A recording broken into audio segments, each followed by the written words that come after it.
boys, and now we see those comps. The gates are already open. Yeah, this is the composition we've seen from the boys. This Windwalker Death Knight set up with Gorecki, often playing the Feral Affinity to help get very aggressive. Never Lucky, they're actually going to be bringing in Elemental Shaman Assassination Rogue Resto Druid, and this is a comp we saw yesterday in the European scene, and it seemed quite effective. Also, Colo and Zach both have Rogue? Yeah. I mean, Never Lucky might be spreading themselves a little bit thin. I would say that the boys have specialized on this Windwalker Death Knight for this year currently, whereas Valido and Zach are definitely treading into alt territory, trying to take advantage of some of the strategies that Europe debuted yesterday and use them themselves against the boys in a bit of a surprise fashion in game number 1. So far, the momentum is building for the boys as they have forced major defensive cooldowns from Valido quite early on. Crowd control still secured on Colo. Valido may fall within seconds here if they can continue the chain just a tad bit longer. Colo leaves the clone, connects a quick heal. Valido has managed to get space to breathe thanks to Zach's support and will stay in the fight. Yeah, Valido manages to survive, but for Never Lucky, how long will it last? They need to find some semblance of counter pressure here. Right now, the boys looking good. They have all the momentum in their favor. Haven't been forced defensive at one point in this game. We need to start seeing some setups come in from Never Lucky. Yeah, it looks like they're going for one right now, trying to take down Chun-Li with good crowd control onto Gorecki, preventing him from healing his teammate, who is still continuing to dip low on health. Diffuse Magic to remove one Maledict and a Dispel to remove the other. Good usage of those abilities to remove that healing absorption, and now the boys look to strike back. Colo with the premeditated Iron Bark did reduce a lot of that threat, allowing himself to easily recover from that attack out by the boys. Yeah, Valido on the Elemental Shaman is not an easy target by no means. So for Smexen and Chun-Li, it's going to be difficult to actually take them down. Now I want to see them consistently make swaps onto Zach. As for Zach, he's going to be making a swap over on a Gorecki right now, trying to punish him a little bit, get some pressure for his team. Valido still just trying to do what he can to survive. Colo potentially looking for a drink right now, and we've seen in this meta, in these tournaments so far, it really is important for these Druids to try to sneak off and get drinks when they can. It's all about trying to deny the mana regeneration for these healers. Yeah, most certainly is. I would say that Gorecki has been getting the upper hand of Colo in this match in terms of crowd control, which puts Valido really far on the back foot and potentially close to going down here in game number 1. Multiple defensive cooldowns have been forced out from that attack by the boys. They're in a dominant position. They've got control and a lead in mana. Zach is looking desperately to set something up for his team by constantly switching to Gorecki, locking him in a double stun combo. Gorecki relatively disrespecting the damage there and trades 2 cooldowns, but Valido is still in trouble. The pressure is simply not going anywhere right now for the team of the boys as Valido is getting crushed beneath the weight. Touch of Death is about to go off, and Valido could easily go down to its explosion of damage. He ducks around the corner. Touch of Death ticks. Smexen looks to close this out. Chun-Li in hot pursuit. Valido holds on by a thread, but ultimately falls, and the boys take game number 1. Okay, we got a lot to talk about. Ellie Rogue, this is one of those compositions that we see yesterday. Plays that are coming out. This may be the most dominant vote that we've ever had. That's not looking lucky there. 6% of you at home think Never Lucky are going to take it, and I mean, they seem desperate. They're just trying to pull out strategies that they saw in the other region, maybe with not enough practice under their belt, and the boys have focused so heavily on this composition, which is just well-rounded and good into most things. So if you perform at the highest level, you're easily going to outclass your opponents that are desperately trying to scramble with something to counteract it. Here on Tolvaron Arena, at least, Never Lucky have set a good stage for themselves for a great performance, but now they need the execution to back it up. Yeah, and interestingly enough, Zach in this matchup, he's running Tiger Eye Brew, which I have to disagree with. Smexen on the Death Knight is going to be pretty resistant to magic, especially with anti-magic shell. It's going to negate a lot of the damage you're able to do with Tiger Eye Brew. So I'm not exactly sure what the game plan is of Never Lucky is. Potentially they want to be looking for swaps on a Gorecki with an all-in. They could potentially use Serenity, which he's spec'd into, with Tiger Eye Brew and try to take him down through bear form, but I think that's going to be really difficult. And also, if you guys want to be checking the Azurite traits that these guys are rocking in the arena, if you want to see the gear, if you want to see those choices in talent, you can use the plugin right now, powered by Wowhead, and you can see everything that Venruki just pointed out to you on the stream. It's Zach going to be taking some pressure here. Yeah, Zach getting lowered, forced to trade out the Touch of Karma immediately. Colo now into a Cyclone. Gorecki playing very offensive in these matchups, and I named Gorecki the MVP of last tournament just with how he was able to perfectly balance his offense and defense, push in when his team needed it, look for crowd control at opportune moments. Colo, unfortunately, into a polymorph right now. I think that actually got Dark Simulacron by Smexen. So Smexen's been doing a really good job with that ability, stealing some of these crowd control spells from Pack Rats and Colo, and getting his team some opportunity in the match to get some pressure rolling. I'm curious if Gorecki is running Feral Affinity in this specific matchup, because if he is, he may be a target. No, actually opting to run Balance Affinity, so he wants to avoid polymorphs, get some extra range on his heals. It's a smart decision on Tolvaron. Smexen finally being pressured here by Neverlucky, but able to trade defensive cooldowns and recover. Now Chun-Li looks to reverse some damage in their team's favor. There has been signs of life for Neverlucky here in Game 2. A couple of close calls. No major defensive cooldowns pulled on their part. That Icebound Fortitude, definitely a major objective for them to get from Smexen throughout the fight. If they can get through that just as dampening starts to ramp up, he is going to be a vulnerable target and potentially a kill for the team of Neverlucky. Colo playing far away, Gorecki chasing him around, looking for Cyclones. Gets counterspelled. That could put his team behind. Smexen getting pressured. They desperately want to pull that Icebound Fortitude from Smexen, but without dampening, Deathstrike appears to be enough for Smexen to stabilize. Yeah, Smexen should ultimately be able to survive, but Zach in that last attempt with Serenity, well, that was a scary amount of damage for Smexen to really deal with, so pay attention to that cooldown for Zach. It's got about 25 seconds left. It's that teal icon below his character, and when he has that up, he's going to be able to do big damage, reduces the cost of basically all your chi spenders, increases your damage, and also reduces the cooldown of all those abilities. So it's a triple threat, offensive cooldown. It can be really scary when they have that active. Yeah, it definitely is. Arcane Power currently active for Pack Rats, but getting crowd controlled and denied on some of the burst here potentially. We see the boys going after Colo, trying to make a swap onto the healer, as a classic Windwalker Death Knight is known to do. Colo is able to make a quick escape back to the pillar in that bear form, now restabilizing. Mana fairly even on both sides. Gorecki is now looking to turn that in his own team's favor by sitting down for a drink. Polymorph actually Dark Simulacron by Smexen, I believe, as Colo was tossed into that for a moment, but no real effective damage able to get thrown out off the back of it. Gorecki's just going after Pack Rats a tad bit, trying to add whatever he can to the fight to do a little bit of extra damage for his team, especially in this long, dampening, slow-paced meta as a healer. You want to do everything in your power to add any extra damage you can. It can definitely get you a mana lead later on in the fight. Zach activating some powerful, aggressive cooldowns to try and take down Smexen. You really want to see an Icebound Fortitude trade for this touch of death, but they're not even denting Smexen. Yeah, Smexen really hasn't been under too much pressure in this matchup. Colo caught into the bash. Gorecki once again looking for some crowd control. Smexen under fire right now. Chun-Li sitting on Pack Rats. I actually don't like that. I really want them to just continue the pressure onto Zach. I think chasing around the Arcane Mage isn't necessarily the most bang for your buck. You want to be that distraction as the Arcane Mage, pulling off the melee, forcing them to do limited damage. And I think it's better for these teams to just try to pressure someone else, go after Colo, go after Zach in these matchups. You're going to get a lot more done. Yeah, most certainly will be the case as the boys look to make a swap to Colo once again, locking him down in an Asphyxiate. However, with Thorns prematurely activated, they decide to abandon that swap and go back to attacking Zach.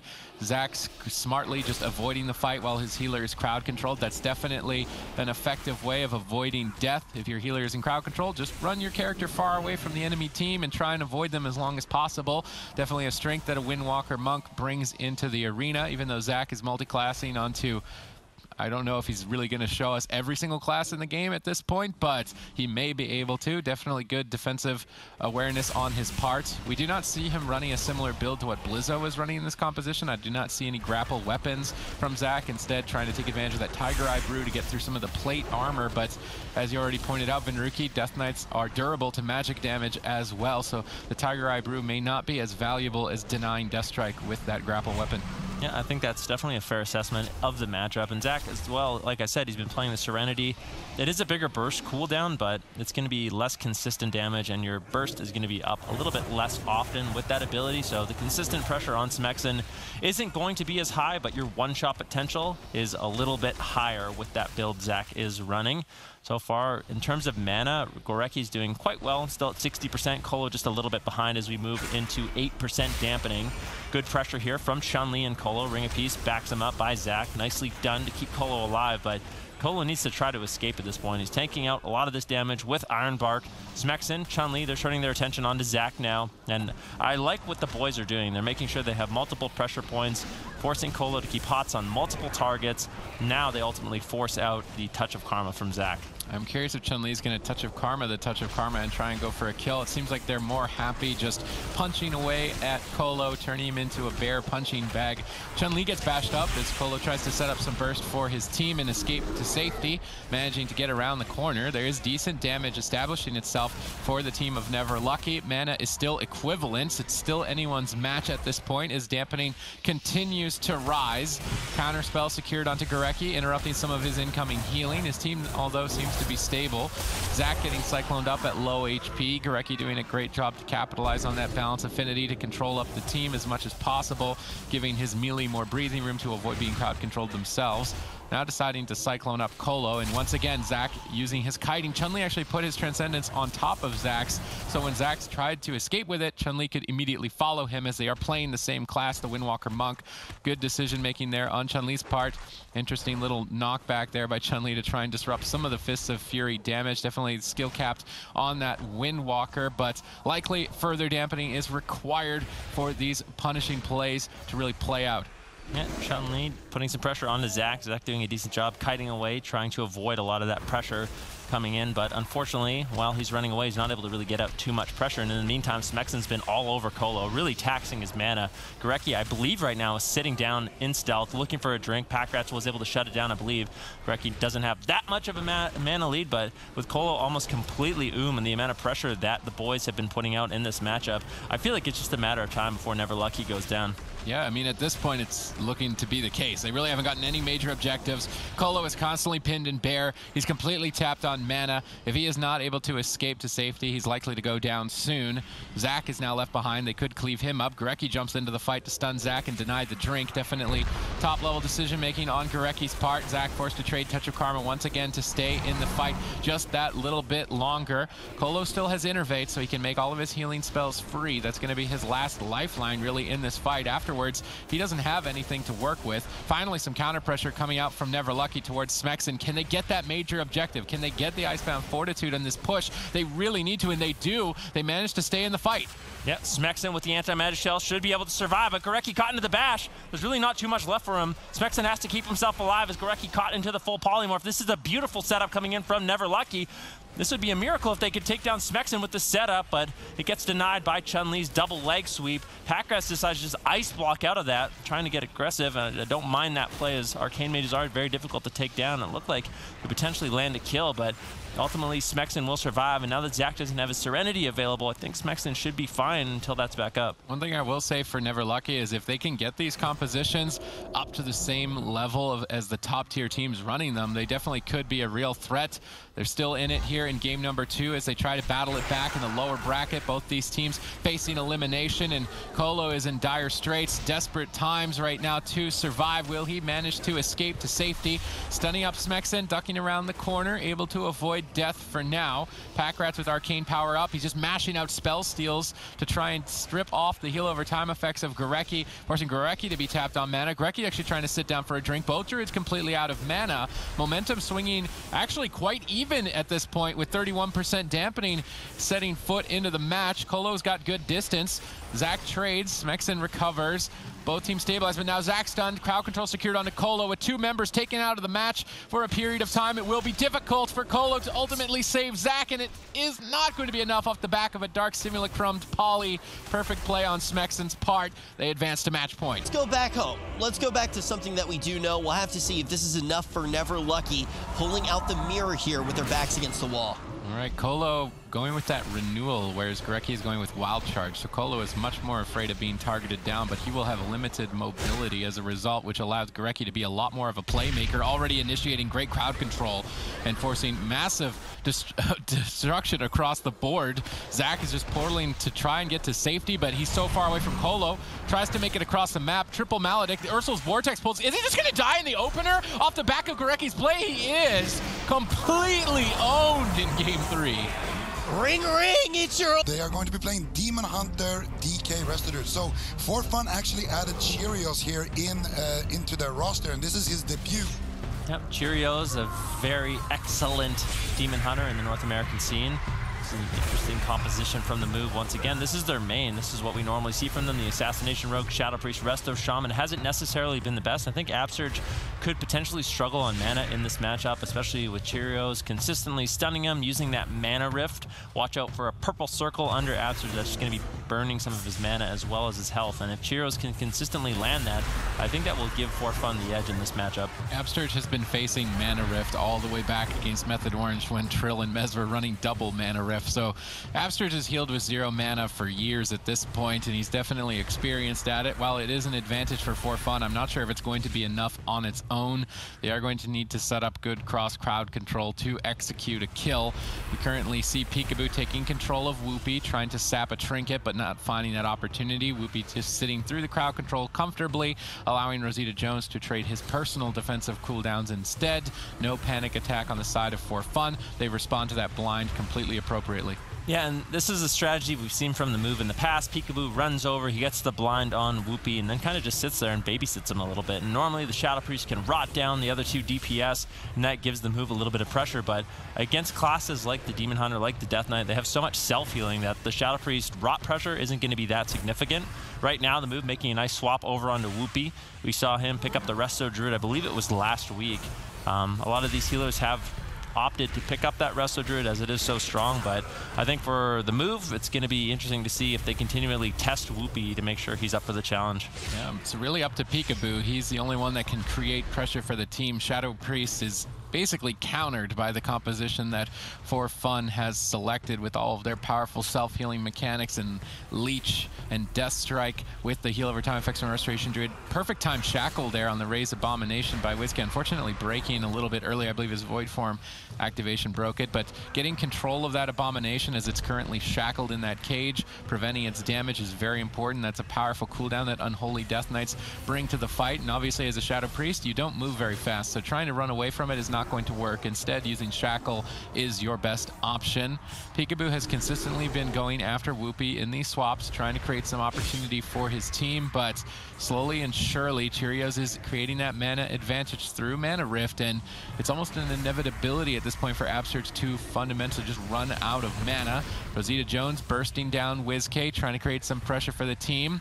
WizK using that Shackle very effectively during burst moments to control the Unholy Death Knight's army of the dead as much as possible to avoid as much damage as he can.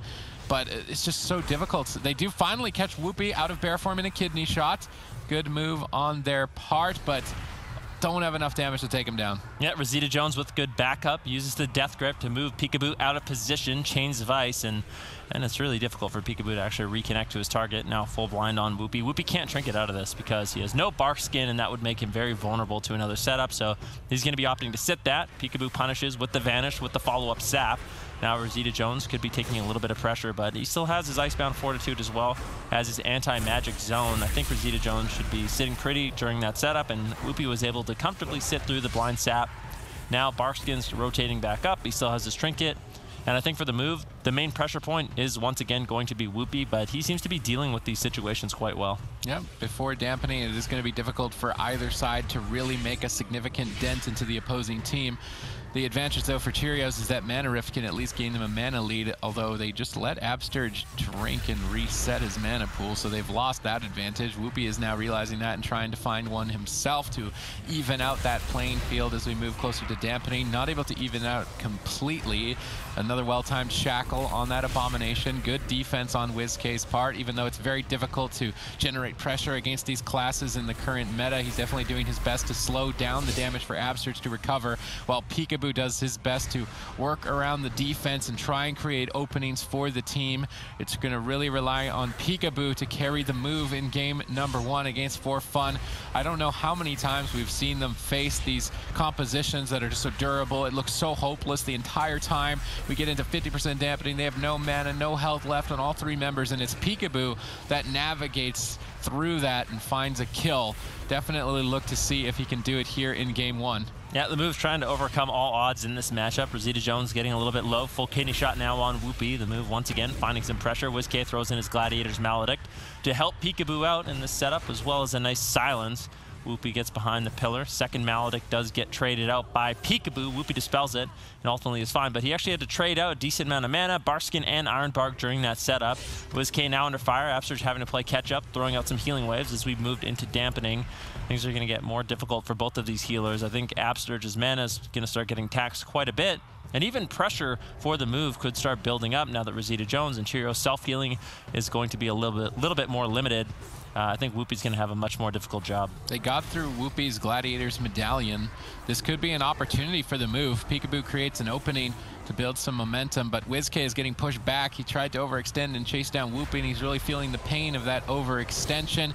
Raise Abomination casted and shackled instantly. Good reaction time on WizK's part. That cooldown is effectively negated as a result of his good play. Cheerio's hexed. Whoopie unable to dispel. Good crowd control here by the move as they tried to take down Whoopie, but Death Grip from Rosita peels Peekaboo away, allowing Whoopie a lot of time to breathe. WizK now switching targets to Rosita, trying to catch him off guard, and this is what the move are known for. They will mix up their strategies, mid-game adaptations, and create openings with unexpected pressure and unexpected targets, which is what allows them to continue to make it to these top 8s, even though their compositions are not the best. Yeah, full kidney shot now on Whoopie. Good damage here from Peekaboo, commits the Vendetta as well. Whoopie has to respond with a Barskin. He needs to stay out of line of sight of WizK. Peekaboo gets caught into the bash. WizK able to fully load him up with damage over time effects, the Vampiric Embrace, or sorry, the VT as well. Vampiric Touch and the Shadow Word Pain are going to be rotting down all 3 members right now, as WizK has been able to free cast in Void form, putting out decent amounts of pressure, but still, For Fun has been able to handle it quite easily. Whoopie now in a kidney shot. This looks like a dangerous situation for him, but Cheerio still has the darkness, and I think it's likely it gets dropped out. Now that they've worked through that, Whoopie could be in a lot of trouble very shortly. Yeah, Whoopie cannot afford to be caught out of bear form as frequently as he is in this matchup. I do think that this is a fairly one-sided fight for their composition, but little errors are starting to pile up, and the mistakes that have been made will eventually cost them the game if it continues to happen. Peekaboo capitalizing on every single mistake immediately. Whoopie, well-timed bear form, avoids a lot of damage in this kidney shot, but this is what Peekaboo does. If Whoopie's in bear form, he makes an adaptation, switches targets, builds pressure on Rosita. Then Whoopie has to leave bear form to heal Rosita. Peekaboo then can switch back to him and get more pressure onto 2 targets, and it's definitely top-tier play on his part. Good crowd control by the move here as they drop a smoke bomb and look for a kill on Rosita Jones. Not enough damage to take him out here at 17%, dampening that Death Strike still quite potent. Peekaboo does continue the chain of crowd control, however, and looks for more momentum. Lightning bolts from Absurge. That's another thing I really enjoy about the move, is that Absurge is not hesitant when he needs to add just a tad bit of lightning to the fight. He can push the other team over the edge as a result with that high level of awareness on that healer roll to do damage when he can. Yeah, and this pressure from the move has really taxed Whoopie's mana. Kidney shot now on Rosita Jones. He doesn't have a single defensive cooldown left. Whoopie might have to use the Iron Bark, gets silenced up. Gets reverse magic by Cheerios. Good timing, quick reaction by Cheerios to help out his teammate.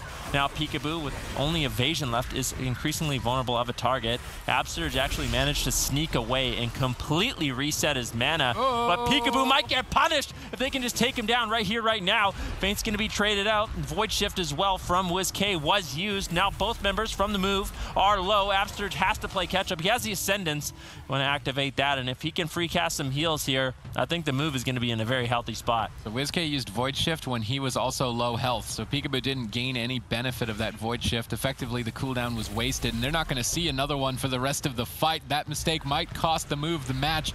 Will they be able to stay alive? They've got an opening here. They've got Vendetta. Whoopie has no trinket if they can catch him out of bear form, but it looks like they're reluctant to make that swap just yet. A little bit hesitant, chasing down Rosita, now pressuring Cheerios, and dampening that self-healing of the Death Knight gets weaker, so that he may be a vulnerability. Peekaboo looks to exploit, moves in behind the pillar. Absurge moves in as well, crushing him with the Maledict, trying to add in just a little bit of extra damage and healing absorption. They've managed to tap Whoopie on mana if the move can stabilize, but they've made mistakes in terms of defensive cooldown management. Preemptive Feint by Peekaboo reduces a lot of damage during that bash. Just enough for him to comfortably sit through it. Good mind controls on Rosita while Absurge is crowd controlled. WizK's defense has been solid. Now he just needs a good initiation and a good push of Peekaboo's Vendetta to finally put the team of For Fun down. They've got a kidney shot on Rosita. They go for the Vendetta. They're looking for the kill here, and now they silence to deny anti-magic shield. Perfect timing by WizK. Nice mid-game adaptation once again, using that crowd control to deny the defense of the Death Knight rather than crowd controlling the healer. Now they managed to pull Whoopie's Gladiator's Medallion. They managed to pull Darkness, anti-magic zone, every single cooldown from For Fun blown in one attack. The move are on point. Yeah, they are on fire in this matchup. Now the For Fun doesn't really have much left. Vampiric Embrace gets activated by WizK. They're looking to stay offensive in this matchup. Rosita Jones still low. Whoopi almost completely tapped on mana in this situation. Absurge looking to play a little bit more offensive. There is a full silence on a Whoopi. Rosita Jones desperately trying to keep himself alive. That was a Vendetta from Peekaboo, which pulled out so many of those defensive cooldowns. Whoopi still just trying to dispel the Vampiric Touch as well as the Shadow of Pain as often as possible. Now with the full bash on Peekaboo, he's a little bit vulnerable, but still has many defensives he can rotate through. Kidney Shot now on Whoopi. The move all over the place, dancing circles on For Fun. Yep, the move doing their best here, even though at a disadvantage in this current meta. They are asserting dominance in game number 1. Peekaboo is the only vulnerability at the moment, but he has cooldowns to trade. I'm surprised to not just see him do it. He's going to evasion, deny the Death Strike, and take the kill.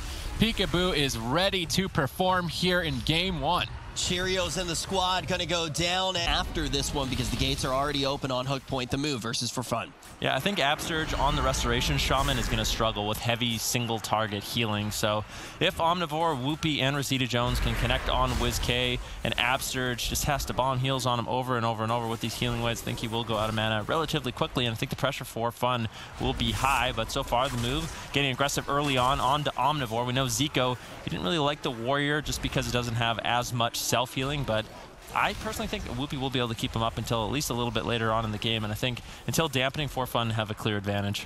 Yep, definitely will be the case with Whoopi lockdown and crowd control during that wave. The Crane Omnivore is exposed, and as Zico pointed out in the pre-match, he does not have any self-healing mechanics, so any points of damage you get on an Arms Warrior are going to stick for the entire fight until your healer can then pick the target up, and they've already fallen heavily behind on defensive cooldowns just to stabilize Omnivore throughout that initial assault, and this is what we credit the move for doing, is if they see any signs of weakness, they immediately pounce on that weak link and capitalize on it, closing matches out rapidly as a result. Yep, WizK doing a lot of burst. Double Maledict going out on Omnivore. Whoopi's burned through every single one of his defensive cooldowns. He has no life cocoon. He already used his revival, gets Shadow Step kicked by Peekaboo. Way of the Crane shortly available. Whoopi's going to have to get high value out of this Way of the Crane if he wants to keep his team alive. Omnivore runs away, gets out of line of sight. Now a Kidney Shot committed on Whoopi, forced to trinket out. And the move is just owning For Fun, forcing them so defensive in this matchup, burning through every single one of their defensive cooldowns. Silence now on Whoopi. Omnivore still low. Whoopi thankfully has the life cocoon right before the fear. It's nicely done. Omnivore should survive because of that. But even still, now fully hexed by Absurge. You can tell that the move know how to set up for kills, and going after a target without that self-sustainability is a huge liability for Fun. Peekaboo has landed Shadow Step kick after Shadow Step kick. Whoopi finally able to connect with that Way of the Crane. 3 members of For Fun have finally pressured the move back and banked a dispersion from WizK's defensive arsenal. Now switching their attention to Peekaboo, trying to catch him off guard. No evasion for 13 seconds. Absurge starting to stabilize the team. Finally some counter pressure for Fun, but they are going to be exposed to this next Vendetta shortly. WizK tries to set up some crowd control, silencing Whoopi. Absurge moves across the map to try and get a hex. They are making sure that they keep Whoopi on the move so he cannot stand still and cast Soothing Mist. Omnivore sees that threat and landed a double intimidating shout, buying time for him to get restabilized by Whoopi. But there's already a significant mana lead in favor of the move, a significant momentum lead as well. For Fun need a lot of damage, and they need it now. Yeah, they absolutely do. There's no question about it. The move, though, under a little bit of pressure, Peekaboo is getting a little low, and you can see Whoopi, he's actually running Relentless, so he is going to be susceptible to those blind zaps coming in from Peekaboo. Vendetta gets pulled out by Peekaboo. Let's see if there's any follow-up crowd control onto Whoopi. Omnivore getting low, anti-magic zone forced to be traded out, as well as that life cocoon. For Fun once again burning through a lot of their defensives, but they need to buy Omnivore some time. He's got 28 seconds left on that dive of the sword. That's the only cooldown he really has to keep himself alive. Full blind on Whoopi. Can they take Omnivore down? Peekaboo seems to be the one that's forced to play defensive. A nice war banner coming in from Omnivore, denying that blind sap. All these crowd controls on Whoopi will be less in duration, as the War Banner does prevent a lot of that crowd control. Way of the Crane gets activated by Whoopi, trying to keep Omnivore alive, still getting denied on some of that healing. WizK running away, Peekaboo trying to kite. Whoopi finally getting on target, able to top off his team. For Fun do stabilize, and the move could be in a little bit of trouble. Yep, For Fun looking to make a push off the back of all the crowd control that was dished out towards them. This is where they would like to force a dispersion. Earthen Wall Totem is likely all they're going to get, though. Shackle on that Abomination. WizK's defense still looking solid here in game number 2. Peekaboo looks to set up a swap, trying to catch Whoopi off guard, mix it up again, that mid-game adaptation on the move's part, but now WizK has been left alone for a bit, and he's feeling a bit of the brunt from the team of For Fun. Trades out Dispersion while Absurge is crowd controlled. Peekaboo's solo mission has managed to at least pull Life Cocoon, but it's cost his team defensive cooldowns as well. Risks must be taken to find victory for the move in the tournament today as they battle against the meta. Yeah, Whoopi getting low. Peekaboo all over him at this point, trying to force out Revival or potentially that Way of the Crane if he can, but Whoopi doesn't have much mana left. Neither does Absurge, and I think it's unlikely at this point we're going to see any of these healers drink. That was a really nice ring of peace there by Whoopi. You can actually use it to pin your healer against the wall, then he can actually get off any casted spells. So high-level Mistweaver play there from Whoopi.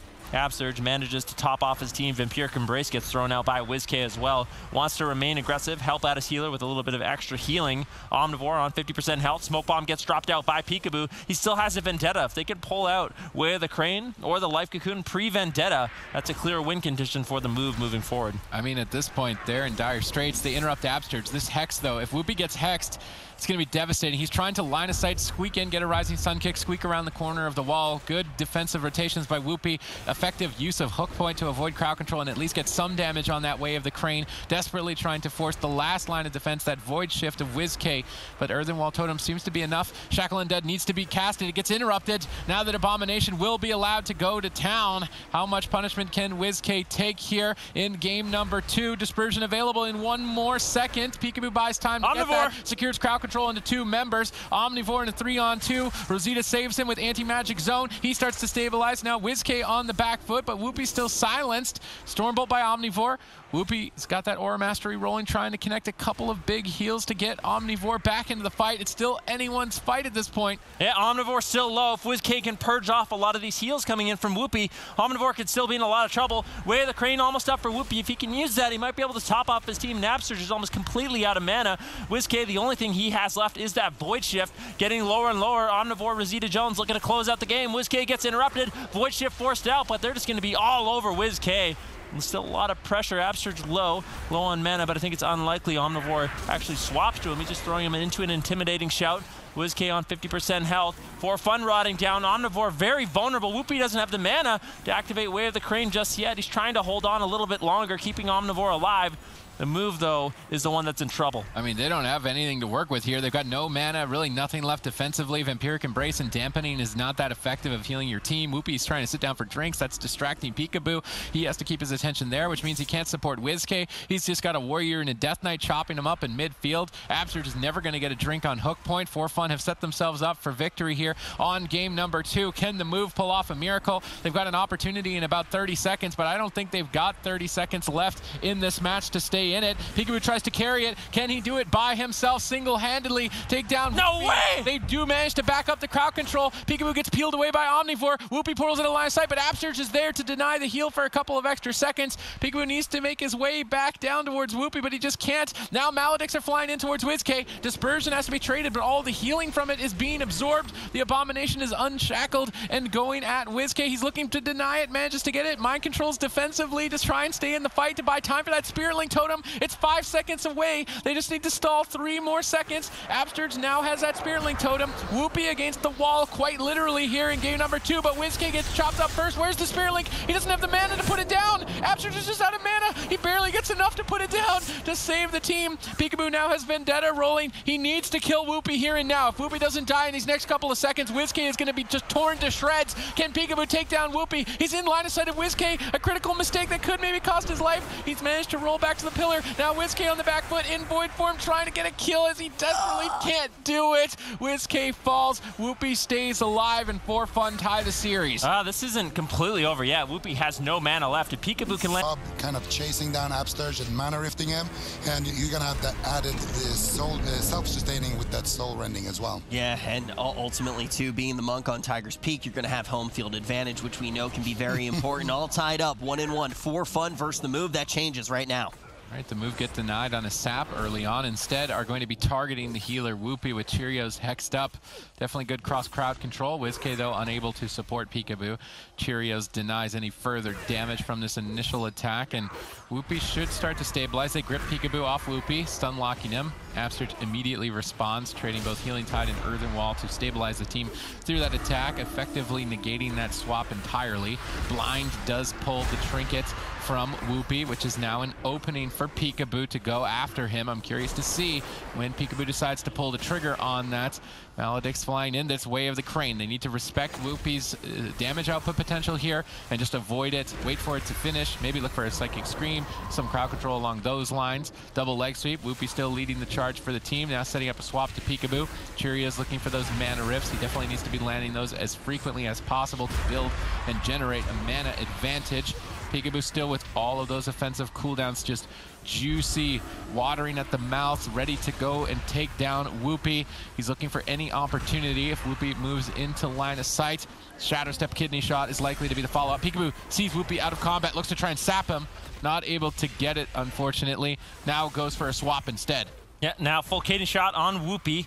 Oh, but Rosita Jones there to back him up, grips away Peekaboo, puts him into the Asphyxiate stun, and Whoopie's going to be completely fine. And looking at Whoopie's talents, he's actually not running the counteract magic, and I think a large part of that is because Rosita Jones and Cheerios should, in theory, be able to keep themselves up through a lot of these Shadow Priest dots, and he realizes he might be the main target of choice, but Rosita Jones under a surprising amount of pressure. Smoke Bomb does get dropped out. Peekaboo with the Vendetta tried to get a lot of cooldowns from Rosita Jones, managed to pull out the 3-minute Icebound Fortitude from Rosita Jones. Whoopie, his Life Cocoon as well. WizK under fire, taking a lot of pressure. Absurd trying to keep him up. Whoopie with a great Ring of Peace into a leg sweep on Absurd, denying a lot of those heals. WizK could still be in a little bit of trouble, throwing out Shadowmens on himself, trying to stabilize. Doesn't want to have to use the Disperse or the Void Shift just yet, and ultimately he will be able to hold on to those. That was a really nice offensive play by Whoopie. The one reason you can't count For Fun out is because of that player, Rosita Jones. He was a Titan Slayer in previous BlizzCons, taking out the former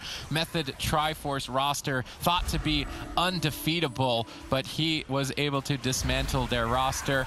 Now going head-to-head with the Titaness, the move, looking to eliminate them now from the competition in the second series of the day. A lot on the line here for the move. They need a stellar performance to get enough points to qualify to the spring finals. The meta has not been in their favor. Everything is stacked against them, and they still play against the odds. Yeah, and one of the things that's funny is the fourth member on the move is actually Jellybeans, and he was one of Rosita Jones's partner who did have such a deep run at that BlizzCon together. So that is interesting between these two teams. Full hex now onto Whoopie. Rosita Jones looking like he's going to be fine. Pressure here from the move, still onto Whoopie. Full Kidney Shot. He wasn't able to top himself off completely, but he did preemptively drop the Ring of Peace.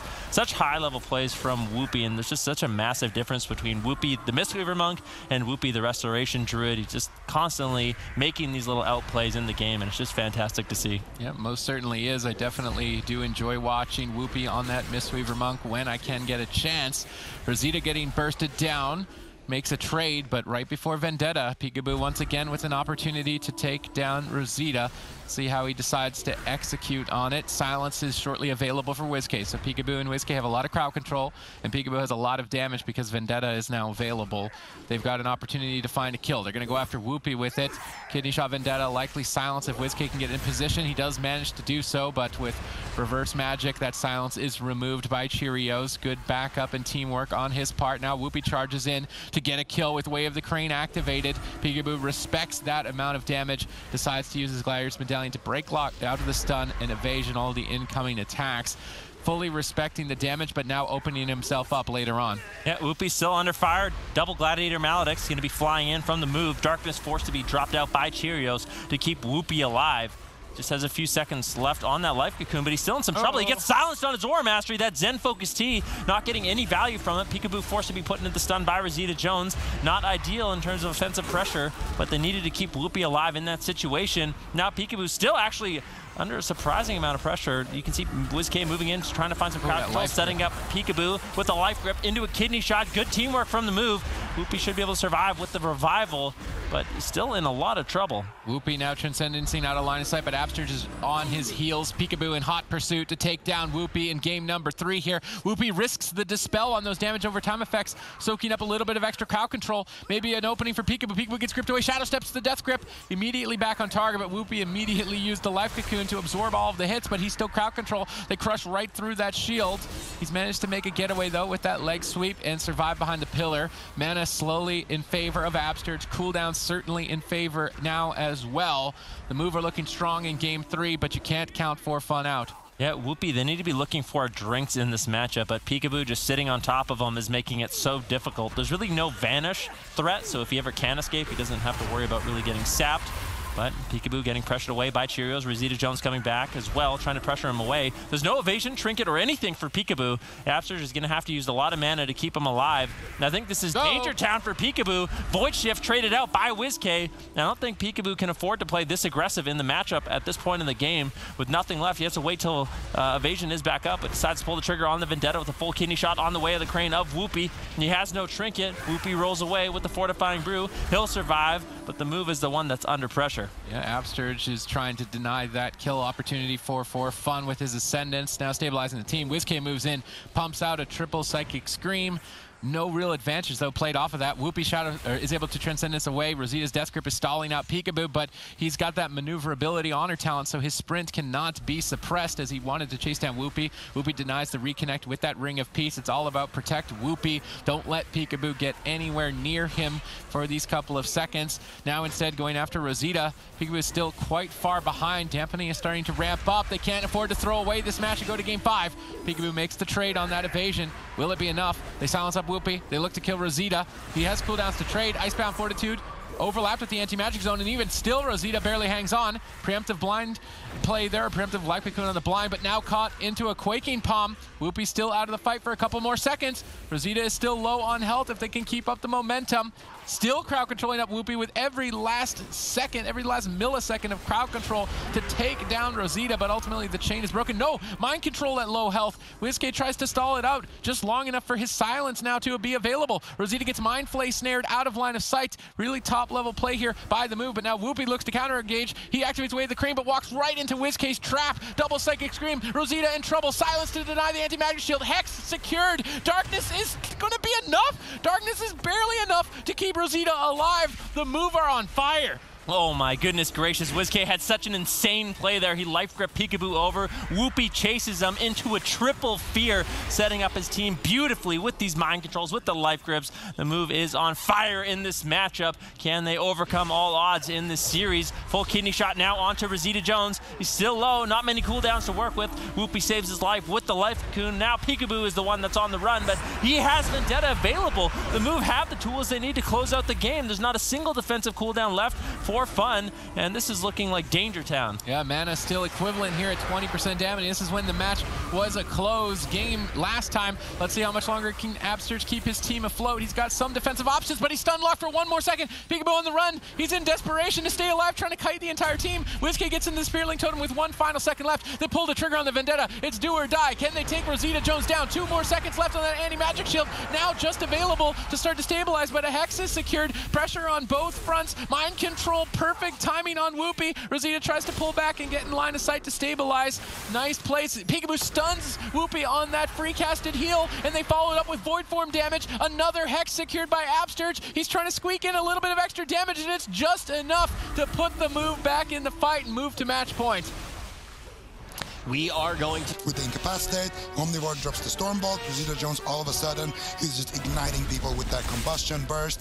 It's very fun to watch as well, and they're super good. It's also, the thing is when you look at this setup on the side of For Fun, it fits every single individual player's play style perfectly. It is such a good composition for them, and that's why we do love to see it. But is it going to be enough for Fun to extend this to a Game 5, or is the move going to close out this series on Ashmane's Fall? Oh, Peekaboo.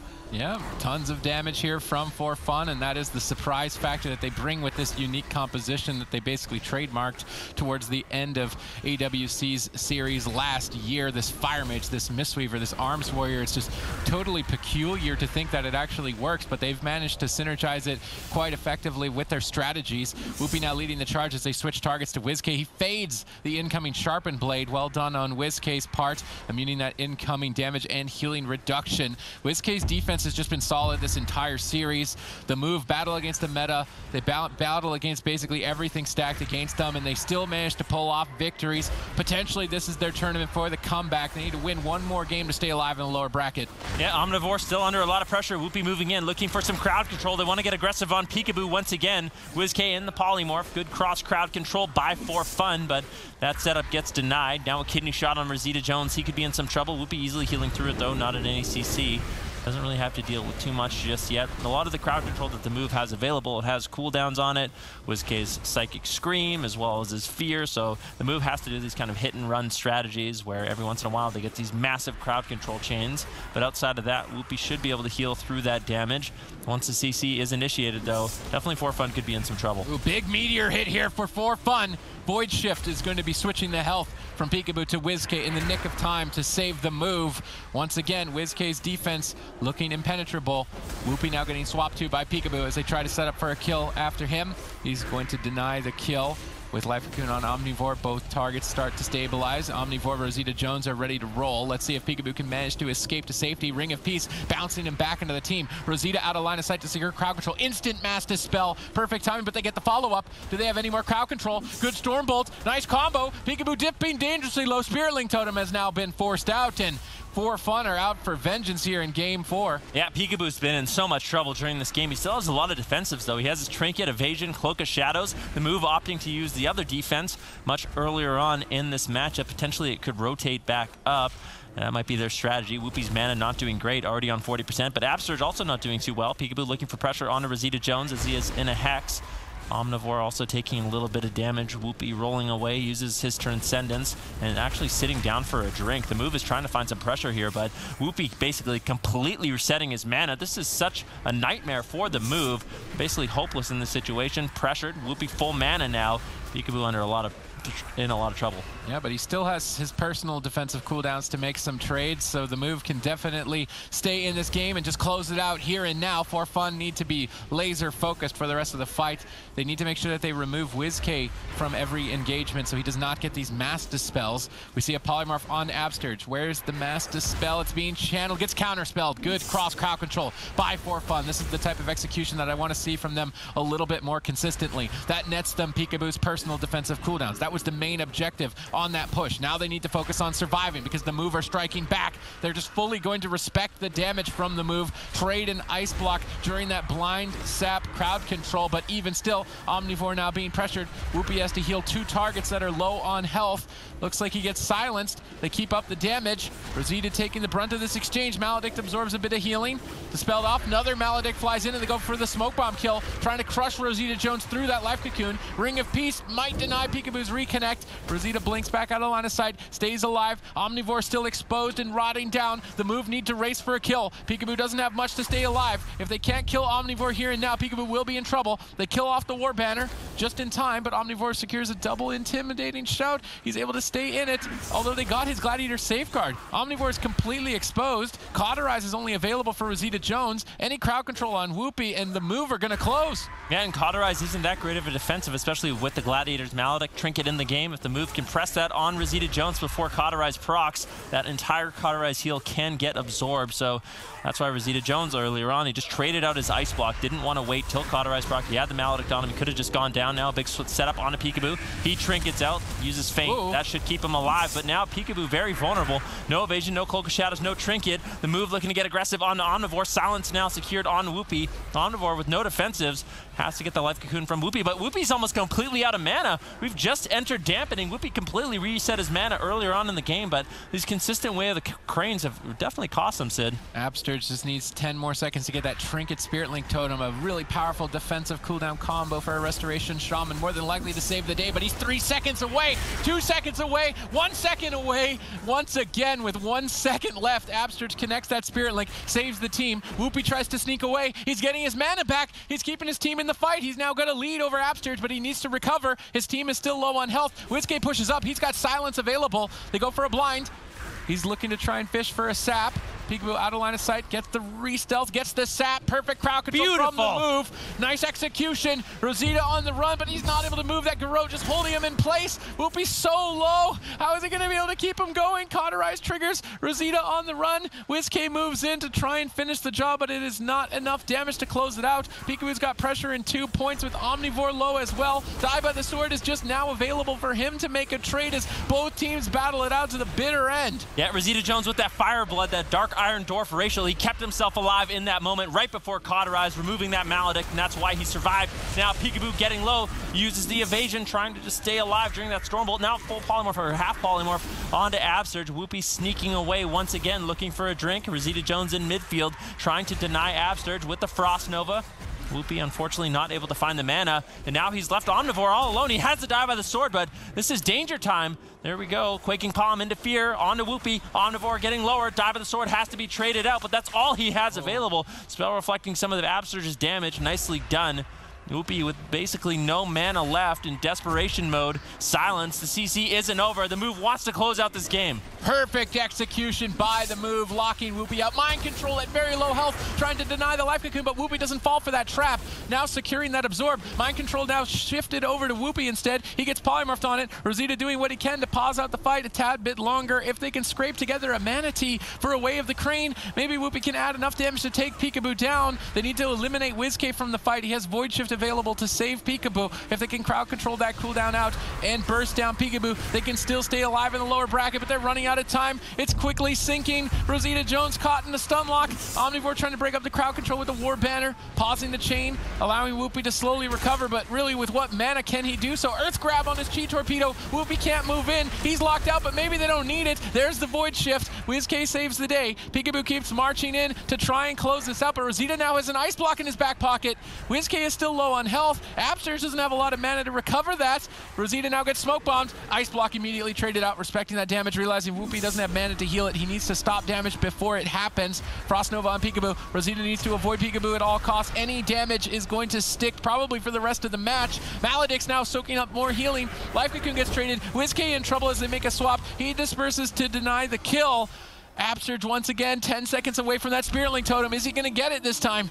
Yeah, Whoopi into a full blind, no follow-up. Actually, a full hex secured by Absterge. Nicely done. Rosita Jones could be in some trouble. Temporal Shield does get used. Silenced by Whizkay. Whoopi has to hold on a little bit longer. Rosita Jones doing everything he can to survive. A Meteor setup here onto Peekaboo, but easily shrugged off with that feint. Rosita Jones with no Cauterize, with no Ice Block, with no Fire Blood. It's going to be in a lot of trouble. Whoopi trying desperately to get away for a drink, but he doesn't have the Life Cocoon to rely on. He has to keep Rosita Jones topped off in this kidney shot. Quaking Palm by Whizkay using that Pandaren Racial. Double Fear comes in. Rosita Jones all by himself. Dragon's Breath trying to keep himself alive, but ultimately the move, they will close out this series. Excellently done. And you want to...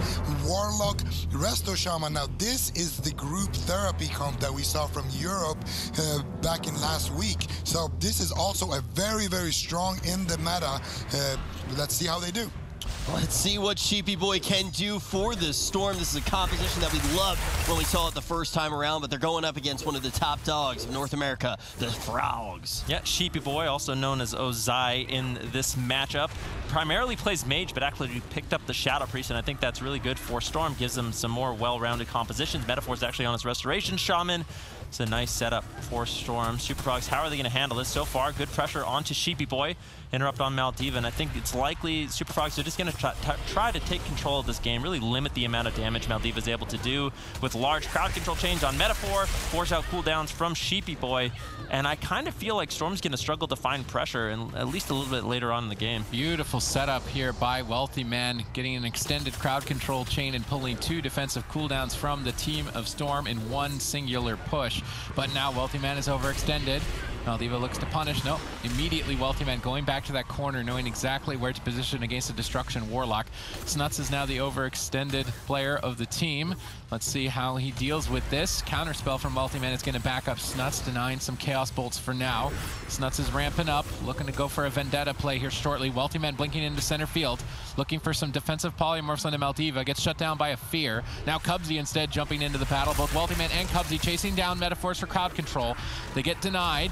Good denial from Maldiva in this critical moment. Otherwise, Void Shift may be a likely trade, but due to Maldiva's defense, they get to keep that cooldown for a later date. Yeah, Sheepy Boy still trying to find some damage. Full Sheep secured onto Metaphor. Sheepy Boy could be in a lot of trouble. Might have to trade out the Void Shift. Just waiting, sitting by the gateway. I'm not sure if he actually has it available at this time, but that's definitely a solid defense for him to use the gateway, get out of trouble if he really needs to. Snuts committing the kidney shot on Metaphors, extending the crowd control chain.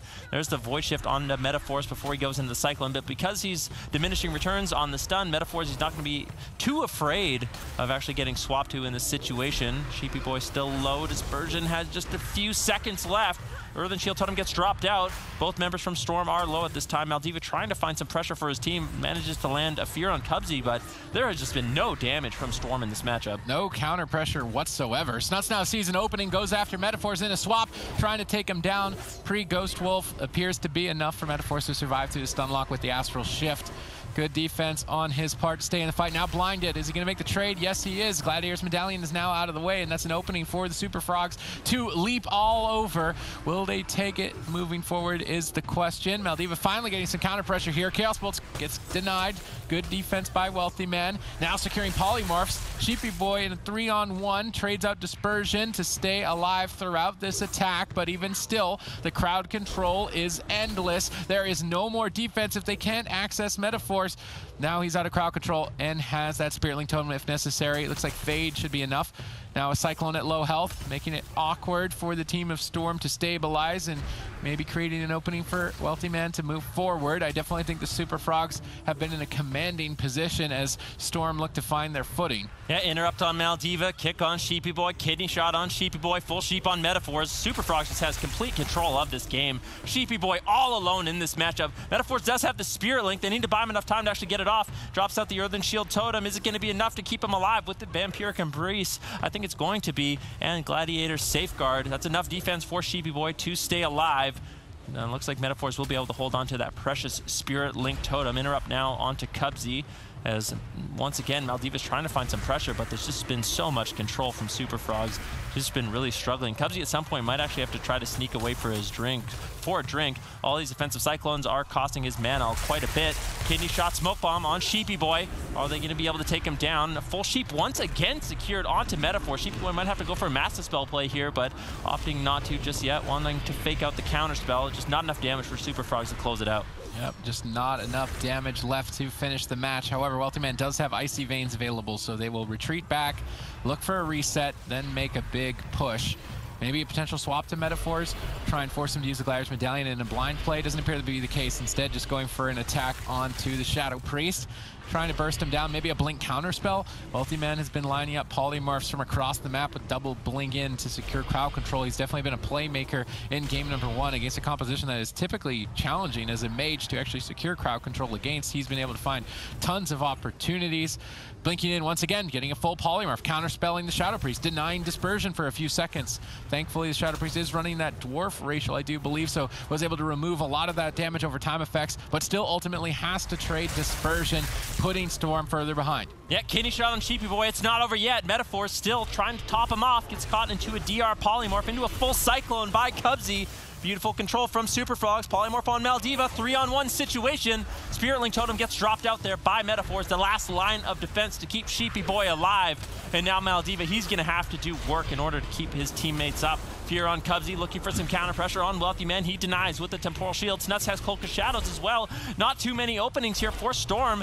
Sheepy Boy trying to survive. Beautiful Ring of Frost coming in from Super Frogs. Sheepy Boy once again in a 3-on-1 situation. Follow-up polymorph. Silence coming in from Sheepy Boy, denying. Metaphors finally get some heals. Earthen Shield Totem will keep him alive in this situation with the Vampiric Embrace, but the next setup from Super Frogs is going to be devastating for Storm. Wealthy Man's performance in this match is unparalleled. This composition is typically a nightmare for a Mage, and he's navigating through it excellently, finding openings at every opportunity to put his team in the driver's seat to close up the match. Nice life grip into the Frozen Orb by the Shadow Priest, breaking that polymorph. Really good coordination, but they follow it up instantly as that Frozen Orb fades with more polymorphs. Shibu doing whatever he can with mind control. Maldiva backing him up with fears, buying enough time for Metaphors to get out of crowd control and start to stabilize. Clutch play by Sheepy Boy. Without that life grip, he would have been the end of the match for sure. Yep, and Sheepy Boy, he has just a few seconds left on that dispersion, so he's going to be feeling relatively safe, but I feel like Super Frogs are just going to pull it out immediately. The second that comes off cooldown, they're forced to use it. Now with the full polymorph on Metaphor, Sheepy Boy could potentially still go down. Do they have the damage to take him down? Full Cyclone onto Maldiva, 3-on-1 situation. Once again, complete control from Super Frogs. Polymorph on Metaphors. Is there any follow-up? Sheepy Boy getting lower, trying to survive. Throws it a Silence Fear onto Cubsy to try to slow down some of this crowd control. But Sheepy Boy, he's just struggled so much in this matchup to actually get any damage rolling. Storm's just hanging on by a thread. And now the executed crowd control moves forward to close out the match. How will they respond? They've got cooldowns to trade. It would be an error not to, and they do. But now they can make a swap. Snuts is silencing up the whole team, setting up Wealthy Man potentially denied by Metaphors. Infernal gets dropped. Maldiva looks to counter pressure. If Maldiva can get in some big Chaos Bolts here, just sneak off a couple, potentially they can walk away with game number 1. Maldiva is ramping up. He's gotten through most of the interrupts. Chaos Bolt number 1 casted. Chaos Bolt number 2 connects. That Temporal Shield soaks up all of the damage. Wealthy Man is just on point with both defense and offense, but now Maldiva switches his attention to Snuts. Chaos Bolt in the air. Cloak of Shadows by Snuts denies the kill. Now Sheepy Boy on the back foot, desperately trying to stay alive. Metaphors catches a couple of healing waves, managing to scrape his health back alive and into the fight. Good counter pressure on Maldiva's part to at least keep his team in the match, but still so far behind. Yes, silence on the Wealthy Man, denying this polymorph. Was he able to fake cast the wind here? There's a full bash onto Metaphors. Wealthy Man sets up for a Ring of Frost, manages to find it. If he can sheep Maldiva here, that's complete control of the team. Sheepy Boy still getting low, looking for mind controls. He has the dispersion, so he can keep himself alive. Metaphors, Spiritling Totem rotating back up, but my main fear for Storm at this point is Metaphors almost completely tapped on mana. The single target pressure coming in from Super Frogs has been overwhelming. Icy Veins gets traded out. Sheepy Boy still low, forced into dispersion, overlapped with the Gladiator Safeguard Trinket. A lot of the defense he has left is really not going to be available. Vendetta gets used by Snuts. Wealthy Man's Icy Veins has just faded. Kitty shot onto Sheepy Boy. Will he be able to survive? Metaphor's desperately trying to hold on with his Ascendance, throwing out some healing waves, but a full polymorph secured. Sheepy Boy gets interrupted. Once again, a 3-on-1 situation. Sheepy Boy, how are you going to survive this? Vampiric Embrace healing might be enough. Can Metaphors get off the Spearling Totem? But a beautiful kidney shot by Snuts, and Super Frog with a hop, skip, and a leap jumps all over Storm. And they're able to spell available for Maldiva to shut down the fears, and it's just been really good execution. All right, Super Frogs were able to take the first one. What does the Storm have in store? We are about to find out what the forecast is here. Will they be able to avoid the crowd control necessary to execute some counter pressure? So far, not looking to be the case as Super Frogs take complete control, forcing a Gladiator's Medallion from Metaphors, one major objective off of their list of cooldowns to work through. Next one is going to be a dispersion from Sheepy Boy, and if Super Frogs setup after setup can execute these defensive cooldowns, they will eventually isolate their target with no defense to stay alive. Yeah, bash on Metaphors, polymorph on Maldiva, Ring of Frost looking to get set up there by Wealthy Man, manages to find it. Sheepy Boy now into a kidney shot, big burst pressure. Dispersion does get traded out, but a lot of that dispersion healing is getting absorbed by the Gladiator's Maledict of Super Frogs. Sheepy Boy doesn't get topped off, still trying to run away, create distance, find some damage. Smoke Bomb with the Cyclone. I think that was a little bit of a miscommunication there by Super Frogs, but ultimately Sheepy Boy's HP will be paused, and that buys time for diminishing returns. Now Metaphors once again into a full stun. Sheepy Boy might have to trade out the Void Shift at this point in the game. Maldiva has to try to do something to keep his team back in this game. Super Frogs have been getting exactly the execution that they need and is necessary to take down the composition that Storm have brought to the table here today. Super Frogs retreat back behind the pillar to avoid Maldiva's counter pressure, dancing around the Destruction Warlock perfectly. And now, once that threat is thwarted, Cubsy and Wealthy Man are going to look to get aggressive, trying to fake cast any incoming spell locks. They fake cast the Wind Shear, so Sheepy Boy instead stuns Wealthy Man to slow down incoming crowd control. Metaphors is pinned at the pillar. Cubsy has him stuck against the wall. He tries tries to move in line of sight so his team can break up the crowd control, but no one was able to break it up. Now he's caught into a polymorph. Sheepy Boy is isolated with not much left to his name in terms of cooldowns. Getting interrupted by Snuts, denying that Void Shift. Will he be able to trade it off in time? He's dipping low. Earthen Wall Totem from Metaphors is stabilizing Sheepy Boy as he recovers through this attack, and Storm stay alive. Yeah, but Cubsy was able to sneak away and drink to full during that, so Superfrog's still feeling very healthy in this matchup. Sheepy Boy getting low, and normally you expect the composition that Storm brings to out-mana Superfrogs. You just have more raw damage. Your main objective is to out-mana, but if Cubsy is never being shut down on these drinks, I just don't see that really happening with the way these games are being played. Metaphors gets counterspelled. Sheepy Boy getting bursted down. He's trying to deny some of this damage with the Vampiric Embrace. Assist with some of his own healing, but the Icy Veins of Wealthy Man kind of getting denied here. There's a good Psychic Core by Sheepy Boy. Wealthy Man managed to find a sheep onto Maldiva. Is there any CC on Metaphors? Doesn't look like just yet. Full bash secured. Sheepy Boy getting lower. Could be a full Cyclone. Ring of Frost gets dropped there by Wealthy Man. Sheepy Boy trying to survive once again using the dispersion. Gets low. Trinkets out. Still not out of it just yet. Metaphors does have the Spiritling Totem if he can get out of crowd control, but Snuts continues the chain with a beautiful Garrote into full Cyclone. Honestly, Storm is just getting destroyed. Yep, perfect crowd control. Likely a Spiritling Totem is needed here. Relying on that Earthen Wall's defense to be enough to stay alive, and it looks to be the case. No, now Sheepy Boy cycloned at low health, and it almost looks like Superfrogs have been playing Rogue Mage together for a decade at this point. They're definitely ready to own the tournament here today. Wealthy Man has stepped up to another level in terms of competitiveness here today, and Snuts is supporting him effectively. Cubsy as well, perfect synergy, good execution. They've isolated Sheepy Boy once again with tons of pressure. Maldiva's trying to take control of the fight, find some counter aggression with those Chaos Bolts, but Wealthy Man again denies the second one, allowing Snuts space to breathe and push forward and be aggressive. They're establishing the mana lead, they're establishing a cooldown lead, they're establishing basically that they are just a better team at this point in the tournament today. Storm need to crank up the damage, and they need to crank it up now. Yeah, they definitely do, but Sheepy Boy into a kidney shot. Once again, a 3-on-1 situation. No dispersion. Void Shift has to be used onto Maldiva. One of the last lines of defense, but luckily for Sheepy Boy, he has dispersion and Vampiric Embrace rotating back up, but Cubsy full mana in this matchup. Storm just doesn't have the damage to actually close out the game. It just feels like a matter of time. Superfrogs with these consistent setups, eventually they'll be able to take Sheepy Boy down where he doesn't have a cooldown available during one of these beautiful setups.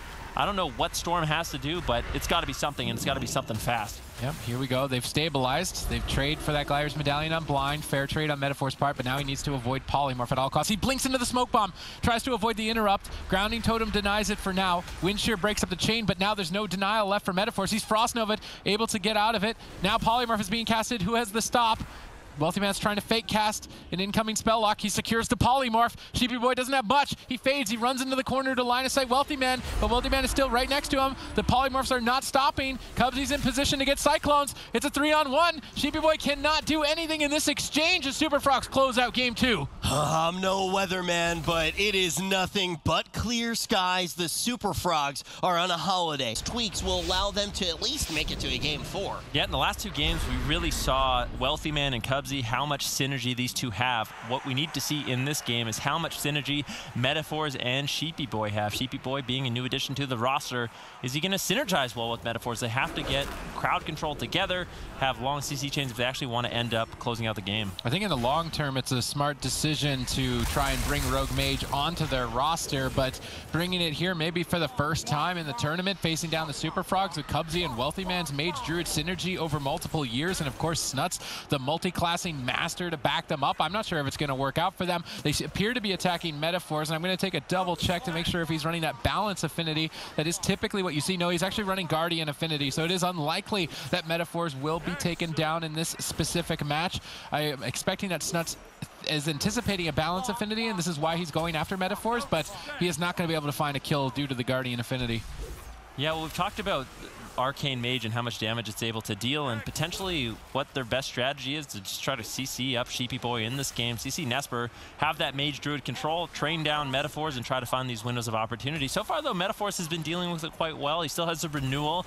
His mana isn't doing great. Now gets caught into a kidney shot out of form. Frozen Orb gets dropped down by Wealthy Man in the matchup. He also drops an Icy Vein, so committing a lot of offensive damage here, and really all they managed to get was the Bark Skin, which isn't that much. Yeah, I'm curious why they aren't going after the rogue Nesper. Typically a rogue mage is either you're targeting the rogue or you're targeting the mage. Training down the healer is not usually what you do. Maybe you open on the healer or you swap to it if you get the trinket, but this is very atypical for Super Frogs to go strategically. Maybe on hook point they expect to be able to rush down the healer. Nesper actually makes a swap to Cubsy, trying to pull out an opportunity on his own here. Manages to at least find Barkskin, maybe an opportunity later. Both Druids are just being targeted down, and maybe it's the case that in this current meta, the Druid is the most vulnerable target before dampening. I don't believe we've even seen a Rogue Mage mirror in this current meta, and this is the first time, especially with peculiar specializations like Arcane Outlaw. So this is definitely a first time here in game number 3. I don't know what Storm's strategy is. Cubsy right now, he's playing he's playing Balance Affinity, so it's going to be difficult for Sheepy Boy to actually land polymorphs. And Sheepy Boy also isn't playing Ring of Frost, so if Cubsy is in that balance form, the Moonkin form, or Bear form, there's going to be no crowd control chains onto Cubsy, and I think he should be able to heal through this pressure. Potentially their strategy is to run Cubsy out of mana with the spell steals of Sheepy Boy. Cubsy now sitting a full blind. Do they have any damage onto Wealthy Man? Doesn't seem like the burst is available just yet, and Cubsy's actually going to re-stealth out of that. Look for some mana. Beautiful polymorph from Wealthy Man. Finally, Sheepy Boy is able to deny some of that drink, but Cubsy basically reset his mana entirely. It seems like Storm are playing for an ultimate dampening rogue mage. Metaphors is not running Cyclone, and Nesper is running Dismantle, so he can avoid damage from the rogue Snuts. And Storm are definitely known as a dampening team, but I'm not sure if it's necessarily going to work in this case with rogue mage. Maybe potential with Sheepy Boy's spell steal into dampening, they can out-mana Cubsy. That may be what they're looking for strategically, but they're treading new water on match point, and that is a risk I'm not sure that they are going to be able to take, as Super Frogs have been outperforming them throughout the series. Yeah, Snuts caught into a stun, taking a little bit of burst damage, but Nesper is the one that is in a little bit more trouble. If we look at mana, I'm curious to see what Cubsy's at this particular point of the game. Bash onto Metaphors.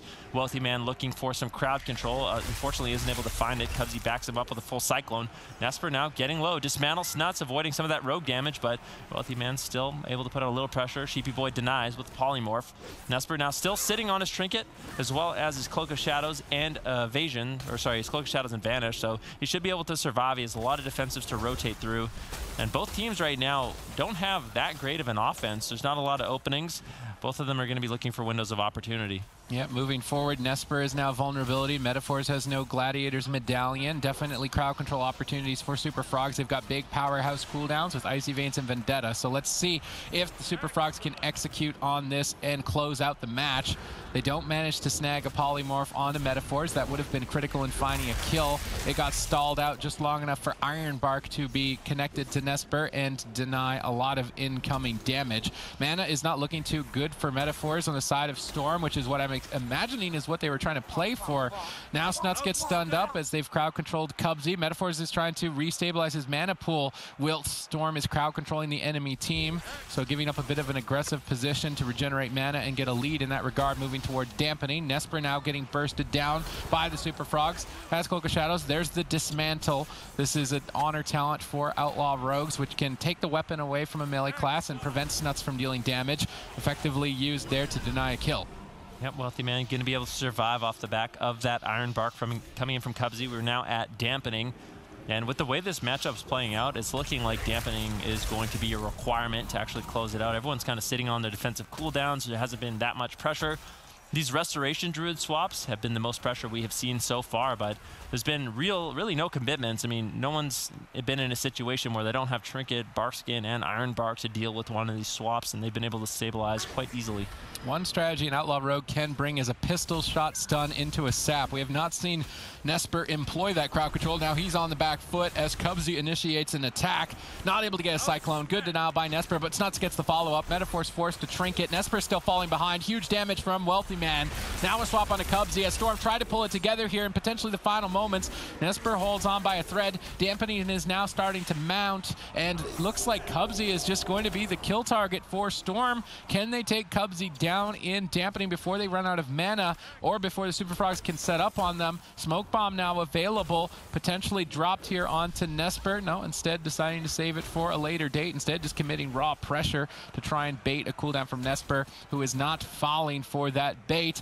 Nesper substituted in here in game 3, looking for a 3-match comeback. Can they pull it off is the question.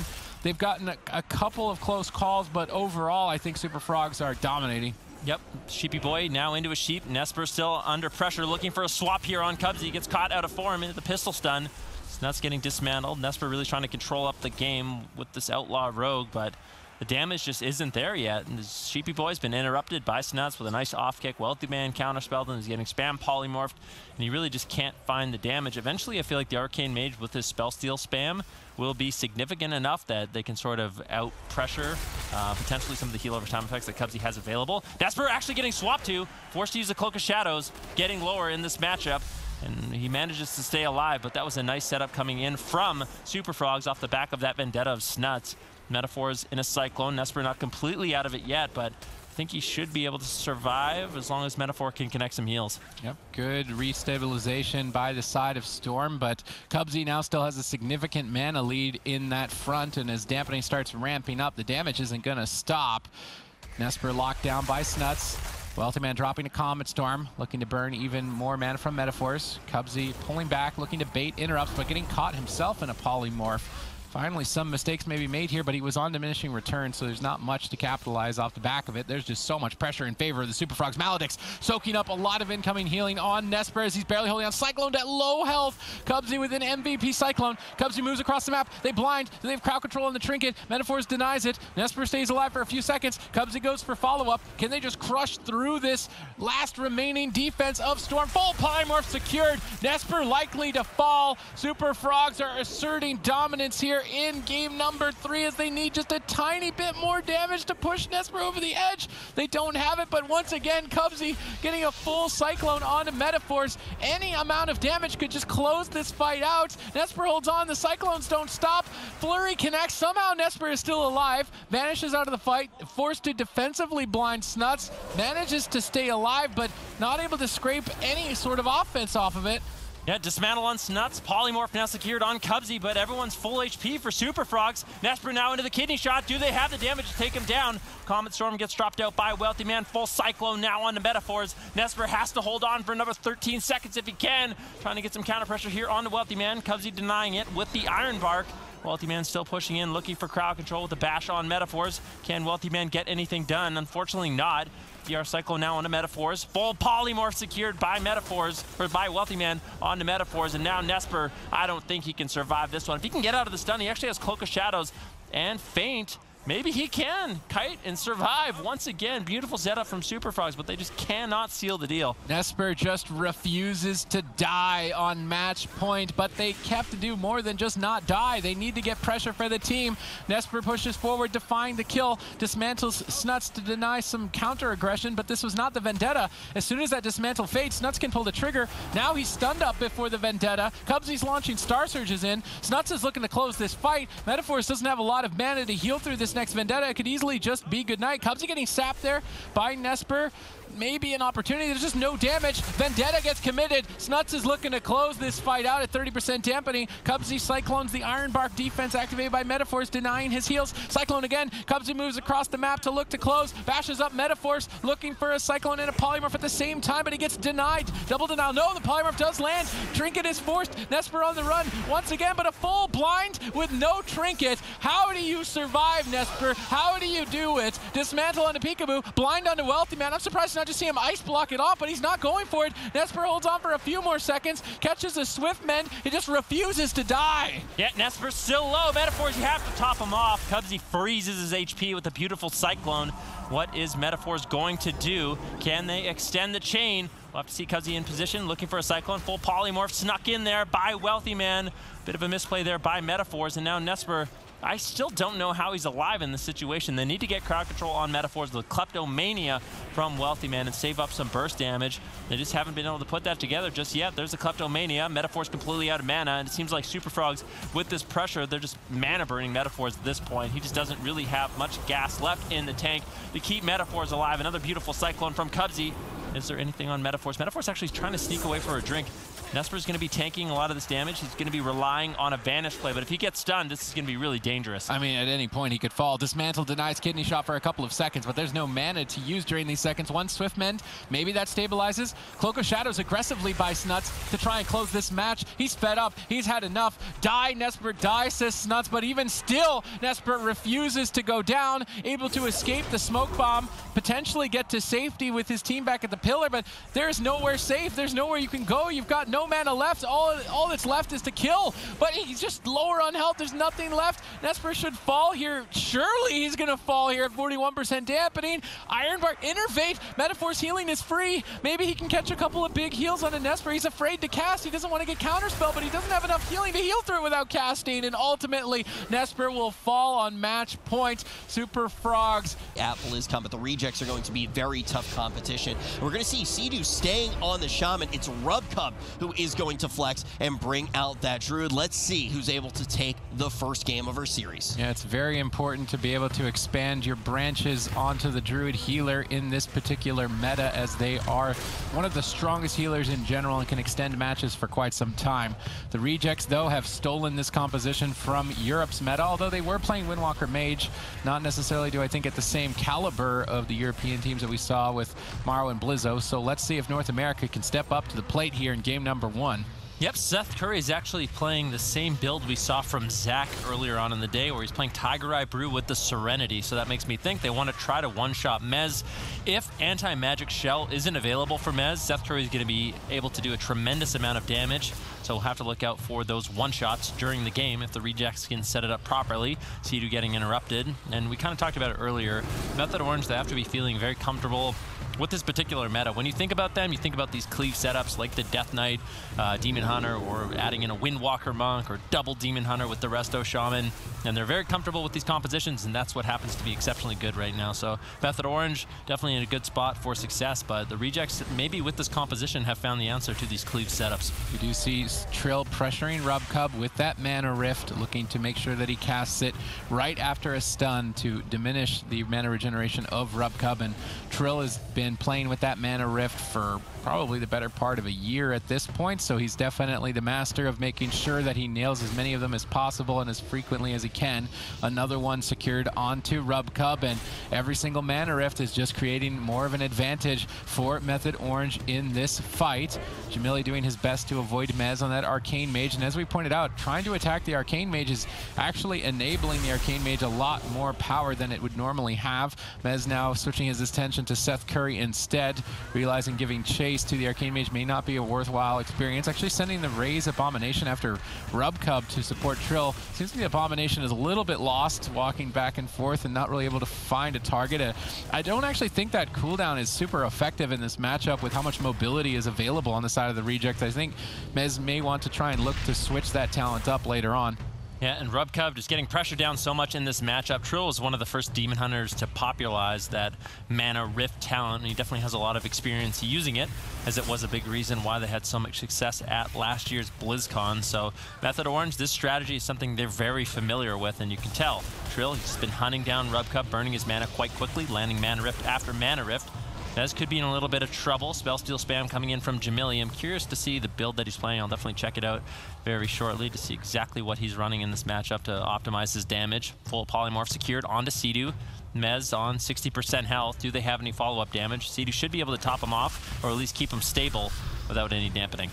All right, Mez starting to stabilize, but that Mana Rift lead is really establishing itself at this point. Jamili finally taking control of Trill with a polymorph, but dispelled by Sea-Doo so that Trill can keep up the chase, keep up the hunt. Now imprisoning Rubcub, timing the Mana Rift right as that imprison ends, but Rubcub is able to jump out of it in time. Good maneuvers on Rubcub's part to avoid it as much as possible, but it's really just looking like an inevitability that he's going to be burned dry. Mez is now getting counter-pressured. Finally, the rejects showing some signs of life here in game number 1. Cooldown overlap on the side of Method Orange. If the rejects can stay in this fight into dampening and make a big push such as that onto Mez, perhaps they just take him out. Yeah, Mez still low. Cyclone secured onto Sea-Doo. He has Trinket and Spirit Link. opts to save the trinket and barely get that Spirit Link off in the nick of time.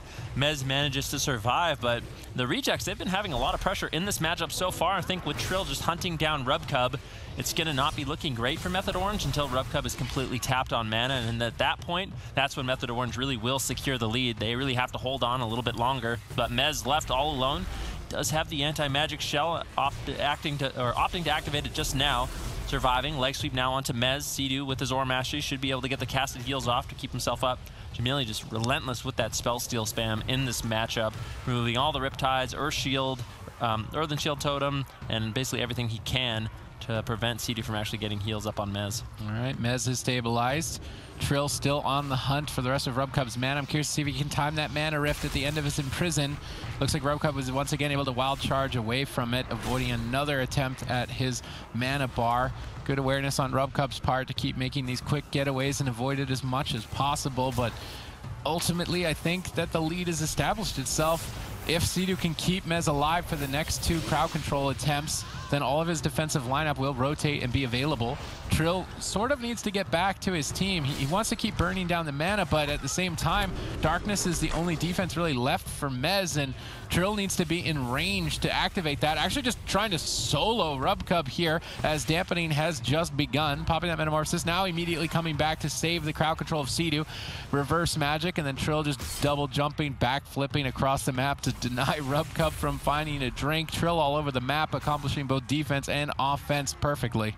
Yep, Rubcub still trying to survive. Jamili coming back, actually looking for Polymorph spams onto Trill, allowing Rubcub just a little bit of time to sit down and potentially get a drink in this matchup. And if he can reset his mana, it's going to be huge for the Rejects in this matchup. Rubcub got a little bit of a sip there from Jamili helping him out, but Trill still just chasing him down. And I like the positioning when Mez is at the pillar with Sea-Doo. It really limits the amount of damage Jamili's able to do with the Arcane Missiles and Arcane Blasts, and he can avoid a lot of that damage entirely. So in this 2v2 setup, I really don't mind Method Orange just sort of leaving Trill to do what he needs to do, and then allowing Mez and Sea-Doo to just sort of hide behind the pillar. But when Jamili comes back like this, they need to do something, because Trill, he's just locked out, not able to completely shut down Rubcub, although manages to find it there. But I feel like if that continuously happens, eventually Rubcub will be able to get some mana. So Mez and Sea-Doo, they definitely have to watch out for that. All right, Rubcub getting run down by Method Orange here. Almost tapped on mana with Dampening starting. It's going to be trouble times for Rubcub. Trill staying on target.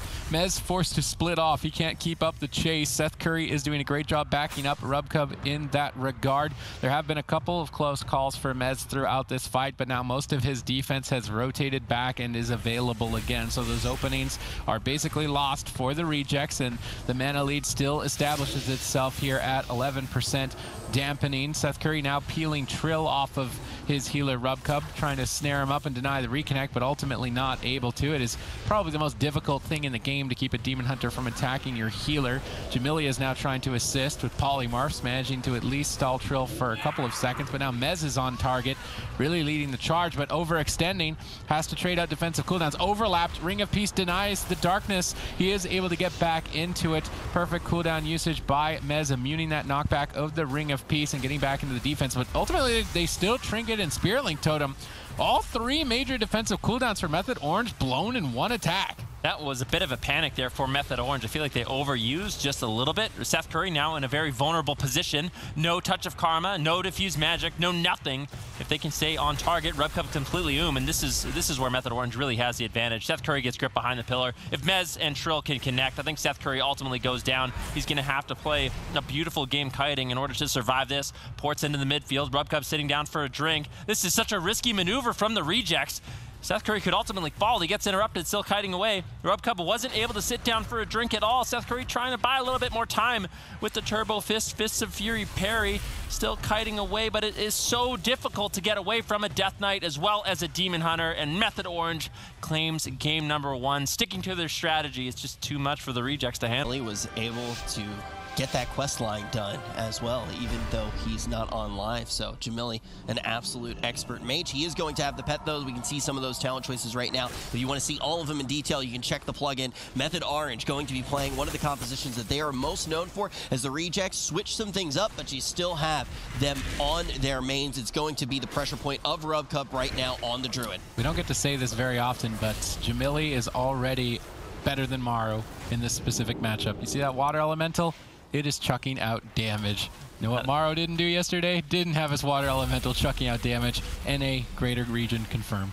Well, to be fair, you can't base the entire Nope, I just did. on just the pet control, but he has better pet control for sure. Yeah, Jamili right now, he actually is opting to use the Packed Ice Whiteout build, so that's just going to be empowering his Ice Lance's Packed Ice.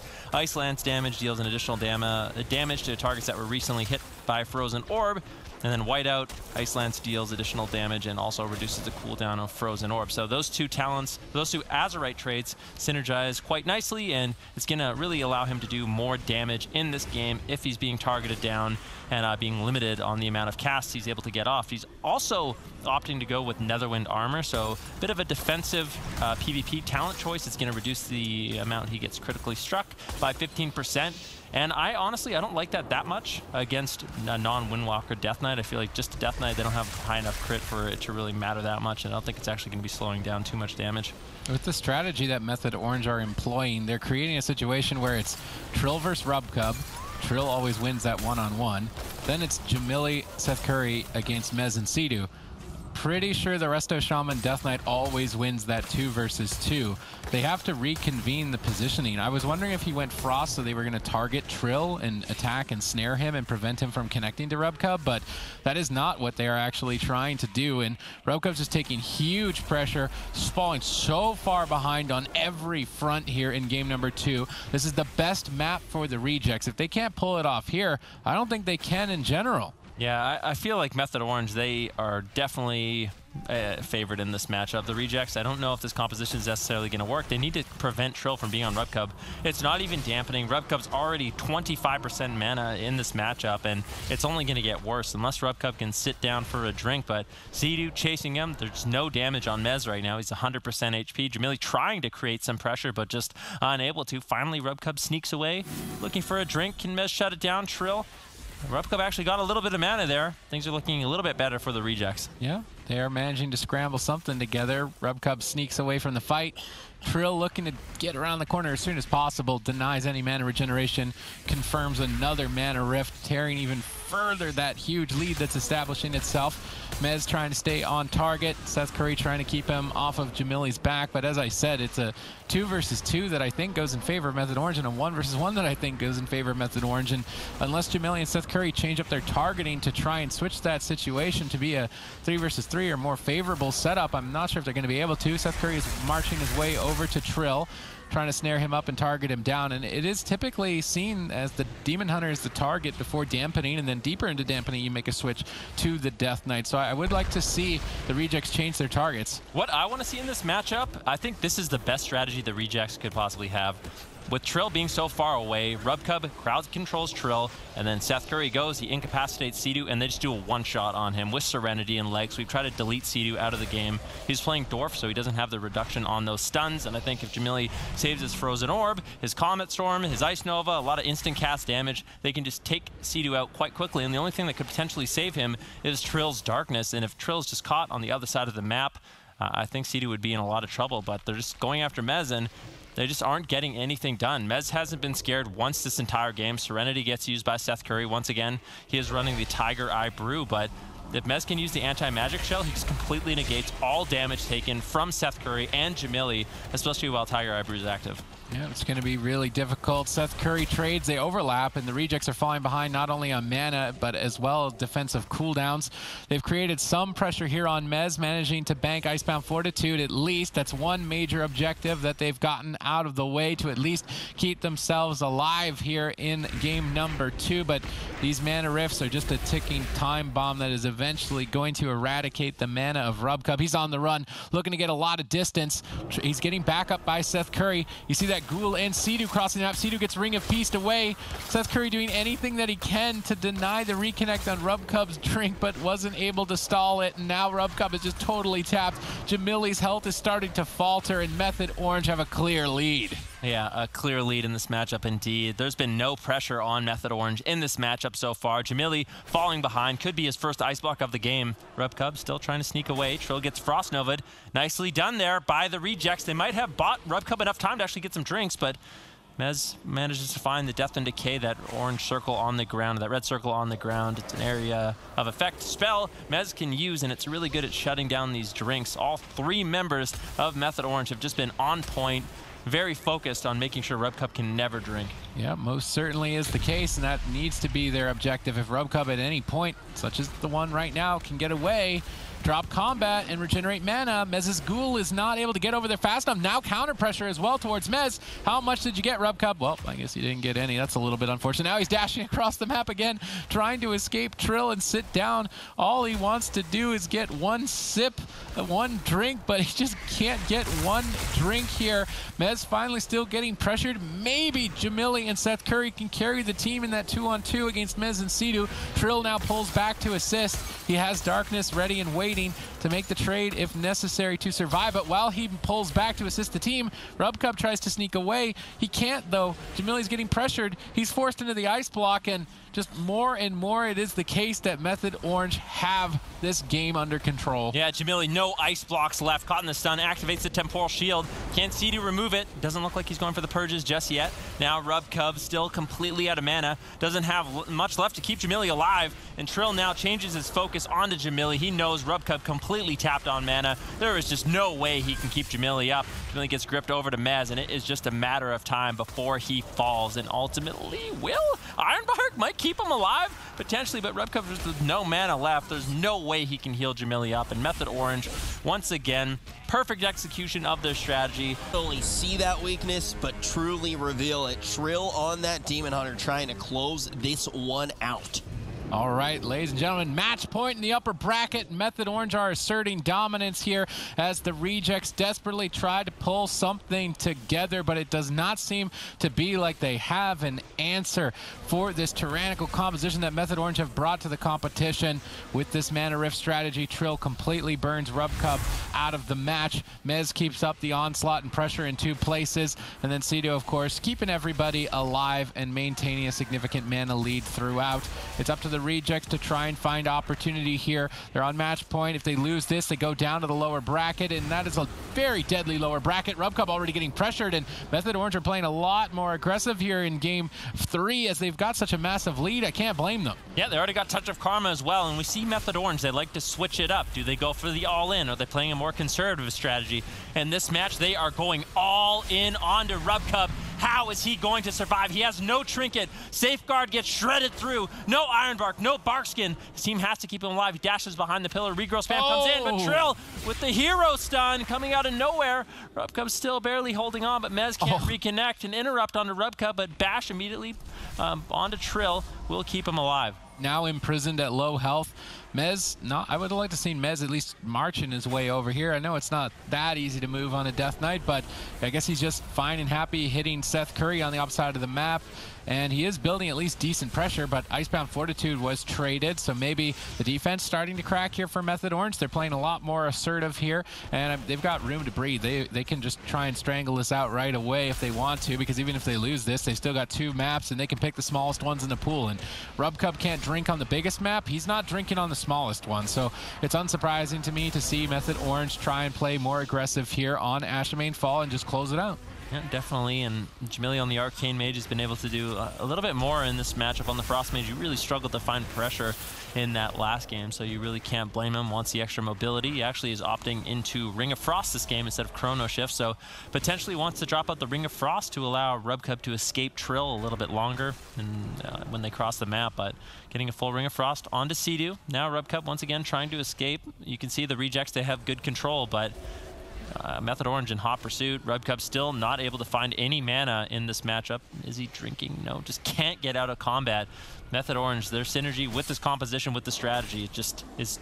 It feels like the Rejects don't have an answer.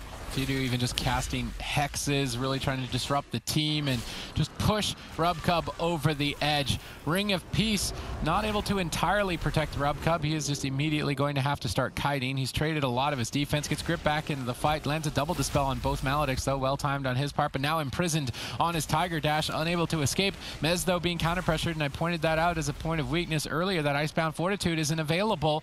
Trill, though, jumps into the fight, reverses Sidhu out of the the polymorph, but now followed up by another. Mez potentially in trouble here, although not into dampening just yet. Deathstrike, I would assume, is only going to be impending him to top off shortly, and it is going to be the case. Mez is no longer in danger. Seth Curry is being pressured. Rubcub's mana is almost completely tapped out. Mez has his ghoul going after Rubcub. Good pet management there. Actually pulling it back. Rubcub was able to get a restealth. Now Death and Decay instead sniped from the right side of the pillar on Mez's part.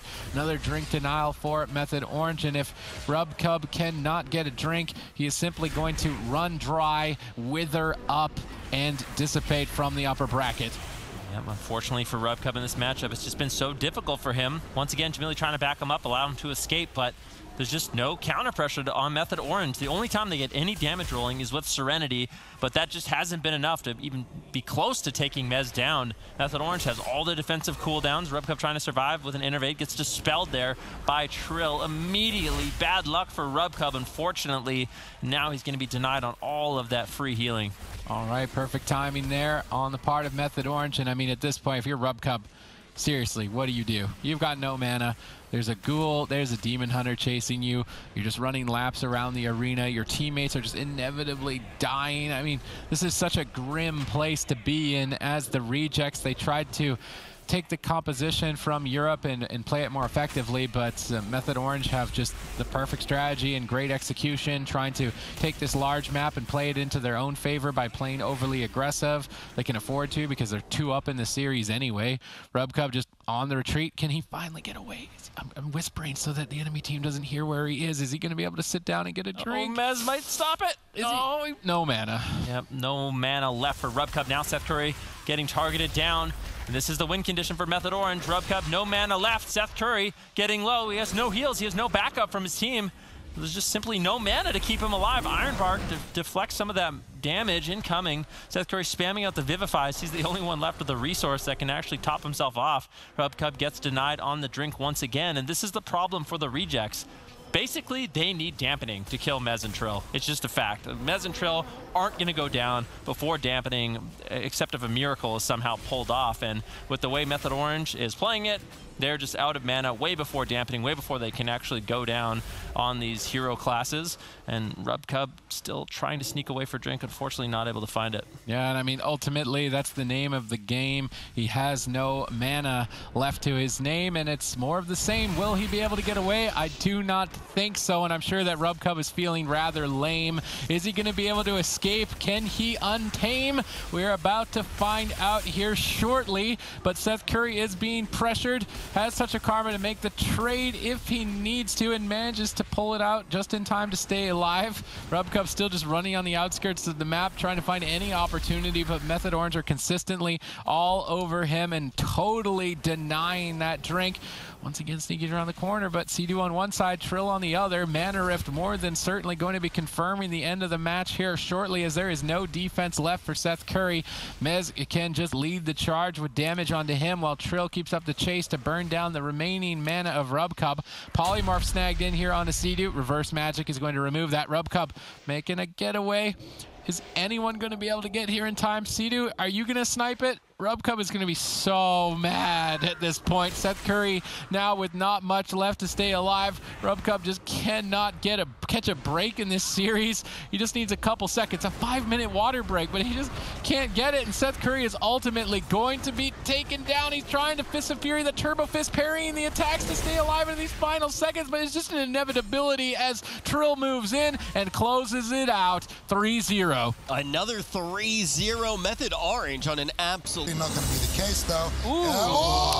Let's go. The move, baby. This is actually a composition we've seen from the move before. They used it to counter Method Orange back in the day. They said, you know what, you're going to run it our shaman, we're going to run it your shaman better. And we'll have to see if this composition could work. I don't know if they're going to run it the shaman. I think the point of this is to have the Assassination Rogue to boost the damage against the high armor target, the Warlock, and then have the Death Knight have Necrotic Strike stacking up, reducing the incoming healing, and really just disrupt the Warlock from getting Chaos Bolt as frequently as possible, keep up the sustained pressure to run Metaphors out of mana, and then they look to deny drinks from Metaphors. The move are trying to bring in some surprise here in game number 1 against Storm. What I thought was interesting is everybody at home watching, you guys really think the move are going to be able to take this, but the last time these teams teams went head-to-head, it was grim for the move. So I'm not sold just yet. Yep, Maldiva getting gripped in. Infernals were used, so the move just trying to avoid a little bit of damage there from that Destruction Warlock. Metaphor is playing very far away. He's already used his trinket, and he's burning through mana quite quickly. He might have to go for a drink, but there's just been no damage on Maldiva. Still been able to tank through a lot of this pressure. WizK is going to be charging in, lands the Asphyxiate stun on Metaphors, buying his team a little bit of time to start getting some pressure onto Maldiva. Smoke Bomb gets dropped out, but a preemptive Iron Bark will deny any further pressure. And that was all 3 Maledicts from the move, and Maldiva seems to be doing just fine. Yep, easy trade for Storm. Mana, though, not looking that great for Metaphors, as he is pretty much entirely behind that of Absturge, and that's likely to be the name of the game here with this constant pressure of the Assassination Rogue and Necrotic Strikes of the Death Knight, is just to sustain pressure and disrupt the Warlock, and eventually Metaphors runs out of mana. But of course they need to stop Metaphors from finding drinks. WizK snipes that one with a Death and Decay. Perfect timing on his part, but now Peekaboo is starting to fall behind as Nesper continues a crowd control chain onto Absturge, and actually maybe looking to close the fight. Peekaboo repositions, hiding away from the combat, waiting for Absturge to get out to save him. Now Maldiva is trying to turn up the heat, cranking out that Dark Soul, but getting denied by Peekaboo. Good coordination so far between WizK and Peekaboo to disrupt Maldiva, but now he gates to safety, avoiding that Maledict connect, that healing absorption effect. Really well done on Maldiva's part, but still, Metaphors needs to try and set up a drink. Yeah, full blind on Metaphors. He trinkets out immediately once again, and that's a fair trade. We often see healers just immediately trinket the blind, so they don't end up sitting one a little bit later on. Just a fair trade. Does mean Metaphors doesn't have trinket for anything else, but there's really not that much of a threat of crowd control. The only thing I could really see happening is potentially Peekaboo going for a sap with his Vanish if Metaphor sits down for a drink, so Storm has to be careful of that, but so far, Maldiva, he really hasn't been taking too much pressure. Eventually, though, if we do get into dampening, it will be much easier for them to take Maldiva down. He's a lot of self-healing right now, and when that gets limited, their potential for a kill is much higher, but Nesper's been doing a really good job, once again, with this Fan of Knives specialization, putting out pressure on Peekaboo and WizK. Absurge's mana isn't doing great, and he's not going to have the opportunity to actually sit down in stealth to look for drinks. So once he's out of mana, I think it's going to be very difficult for the move to stay alive. Nice kidney shot coming in from Nesper. Going to be trying to whittle down Peekaboo's HP. Anti-Magic Zone gets dropped by WizK, but I don't think that was actually any cooldowns from Maldiva, so a bit of a waste there. And now, the move, they don't have that available for the Infernals or the Demon Soul, and Maldiva realizes immediately pulling the trigger on that Infernal. Yeah, he needs to ramp up with that Grimmar Supremacy, so his Rain of Fire comes down from the sky. That increases the damage of the next Chaos Bolt. Peekaboo and WizK know it, and they're trying to duck for cover, but that double Mortal Coil clotheslines them. They grip Maldiva into the pillar. This is maybe a risky decision if he is able to get a couple Chaos Bolts. Trying to get he baits the interrupts on a Demonic Gateway cast. Now potentially opens up for some Chaos Bolts. Not finding them. Would have really liked to see some counter aggression there. Could have maybe pulled a Cloak of Shadows from Peekaboo. Maldiva gates to safety. Peekaboo, though, out of line of sight. Maldiva forced to hit a different target, that being WizK, but WizK is just tanking all of that damage with Anti-Magic Shield. Nesper now getting swapped to. Potentially, he is ultimately the kill target. The move focus on disruption and then make a swap for the kill into dampening. It could definitely be effective. Yeah, definitely. Having multiple pressure points on your team, or on your enemy team, is definitely important. Metaphor's mana is not doing well, and they have been able to deny the drinks. WizK has been doing a good job with his Death and Decay, with his off stuns. Metaphor's now sneaking away. Will he be able to generate a little bit of mana? He's trying to get himself in a prime position. WizK marches over. If he gets a Death and Decay, now Metaphors. He's wasted a lot of time. And if Metaphors is looking for these drinks and I'm able to find them, those are moments where he's not healing and opportunities for the move to actually get some pressure on Maldiva. All right, Metaphors has snuck away. Do they see him? Do they know where he is? Are they going to deny the drink? It doesn't appear to be the case. They're not finding the denial. Metaphors gets a lead. Maldiva tries to counter-aggress, but gets dropped in the smoke bomb by Peekaboo. Peekaboo looking to try and find a kill here as Dampening has set foot into the match. Maldiva makes a trade. Metaphors overlaps. Big defensive blowout for Storm, and they're still falling behind. Blind now trinketed. Huge cooldowns pulled by the side of the move. Potential opening for them now. Nesper's got Smoke Bomb. Curious to see who he decides to go after with that. Potentially WizK. Although Icebound Fortitude available to easily trade, it's unlikely that we see that be the case. Maldiva gets stun locked. Metaphor's timing some heals, but even still appears to be struggling to heal at 5% dampening and basically no mana left. And the move may have crafted a composition that can carry them to victory against Storm. Yeah, this is definitely a lot better for the move. Having Peekaboo on his Rogue over his Windwalker Monk seems to be working out a lot better. Off stun now on Metaphors. Maldiva is getting low. These interrupts are getting higher and higher. Maldiva's not able to really get out the pressure that he needs. Full kidney shot secured once again. Getting lower, we're at 7% dampening, and I really feel like the move, they came up with a good composition. Well done by Zico, also sort of predicting that this was the matchup we would see. Maldiva looking for a Chaos Bolt. Smoke Bomb does get dropped out. I believe that is Peekaboo's Smoke Bomb. Actually, Nesper's Smoke Bomb there, so trying to deny some heals from Absterge, but he's right on top of his team. Drops Spirit Link Totem. The move will survive, but Metaphors in the meantime has managed to completely top off Maldiva in this situation. Now using Innervate, trying to keep him fully hotted up before potentially going for a drink. Absterge cannot afford to get close to his teammates, or that Fan of Knives build Nesper is running will just rip them to shreds. He needs to make sure he's far away, but a Spell Lock might close the game out here for Storm. Well timed by Maldiva. Infernals are available. Is Maldiva going to pull the trigger and try and go for the kill? Infernals have moved in. Storm look to close this out. Chaos Bolt being channeled. Able to be avoided. They've got them pinned down. Metaphors took the opportunity to drink, reset that, and gain a huge edge in regards to mana. Absterge now, once again, the entire team of the move are against the wall with basically nothing left to work with.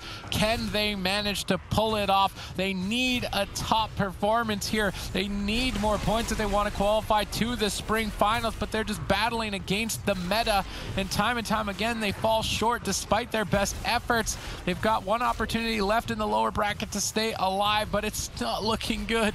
Yeah, Maldiva, though, with no unending resolve. Peekaboo actually has an opportunity with his Vendetta. If they can somehow pull out the Iron Bark before that cooldown goes up, they might be able to take him down, but I don't really see Maldiva dying through Iron Bark at this point in the game. Absterge really doesn't have too much mana to assist in terms of dispels. Nesper moving in, or getting gripped in, actually, into a kidney shot.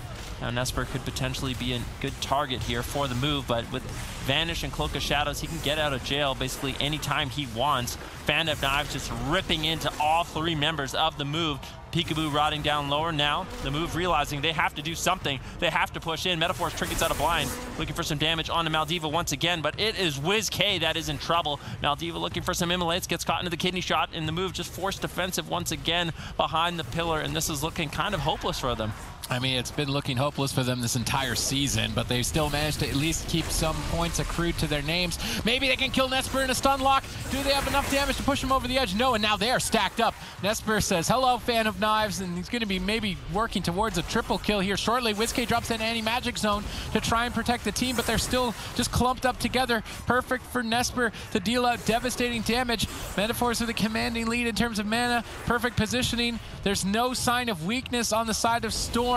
It would be a throwaway for them to lose the match at this point. All they have to do is push forward and close this one out. Finally, some counter pressure onto Maldiva. He gets through multiple interrupts, now opening up opportunity for Chaos Bolts. The longer they stay stacked up, the more Fan of Knives are just going to hit them in the face, and it's not looking good. Abster's doing his best to work with basically nothing. They death grip. Nice death grip on Nesper around the corner. Metaphors gets cross-stunned. Good crowd control by the move. Are they going to be able to do it? I don't know. Nesper's getting low, and this is scary. Nesper has no cooldowns left. If he consistently gets caught into these kidney shots with the grips, Metaphor's mana's not doing well. He doesn't have Iron Bark. I could definitely see them taking him down. Just need to keep line of sighting. They're turning their attention onto Maldiva. I don't necessarily agree with this completely. Maldiva's going to be able to gate away if he needs to. Now in center field, move can't really chase, but they do grip him back.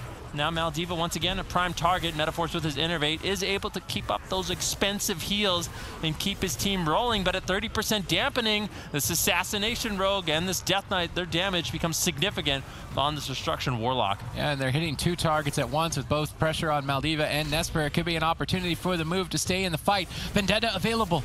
Peekaboo's got an opportunity to get a kill. Do they have any crowd control for Metaphors? Likely they do have blind. They can blind stun the trinket and just one-shot Nesper. They pop the Vendetta. They go for the smoke bomb kill on Maldiva. Gets denied with double defense. Now Maldiva looks to counter-aggress. They cannot afford to be hit by a Chaos Bolt in this position. The move, they need to think about aborting the mission. If they get caught and get clotheslined, it's going to be curtains for them. Peekaboo ducks around the corner. Maldiva trying to get in line of sight. Just not able to get over there. He's trying to ramp up at least. Maybe a kidney shot by Nesper, holding one target in place for Maldiva. No, instead using Infernals to zone out the team so Metaphors can drink and continue to have an advantage. They've been doing great to set up Metaphor's drinks, but they just seem to be lacking enough damage to put the move down. And if you give the move even one opportunity in this tournament, they will turn this game completely on its head. Peekaboo getting stunned. Maldiva gets gripped into the fight. Metaphors with no Iron Bark on 17 seconds. Can WizK carry the team here? He's got offensive cooldowns available to lead the charge, and they have to take Maldiva here. It's do or die. They might be able to. Maldiva's getting lower. Unending Resolve is down. Oh. Can they take him down? Metaphors needs to find some healing. Maldiva gates away. Does WizK have the Death Grip? Doesn't look like he does, but Peekaboo and WizK, they're charging in. It's do or die. I don't think Metaphors has the healing to keep him alive, waiting to commit his Iron Bark. Now finally using it, and now the move may have been baited. The Iron Bark, I think, is enough to keep Maldiva alive. WizK, Peekaboo, Absurge, they don't have a pillar to run and hide at anymore.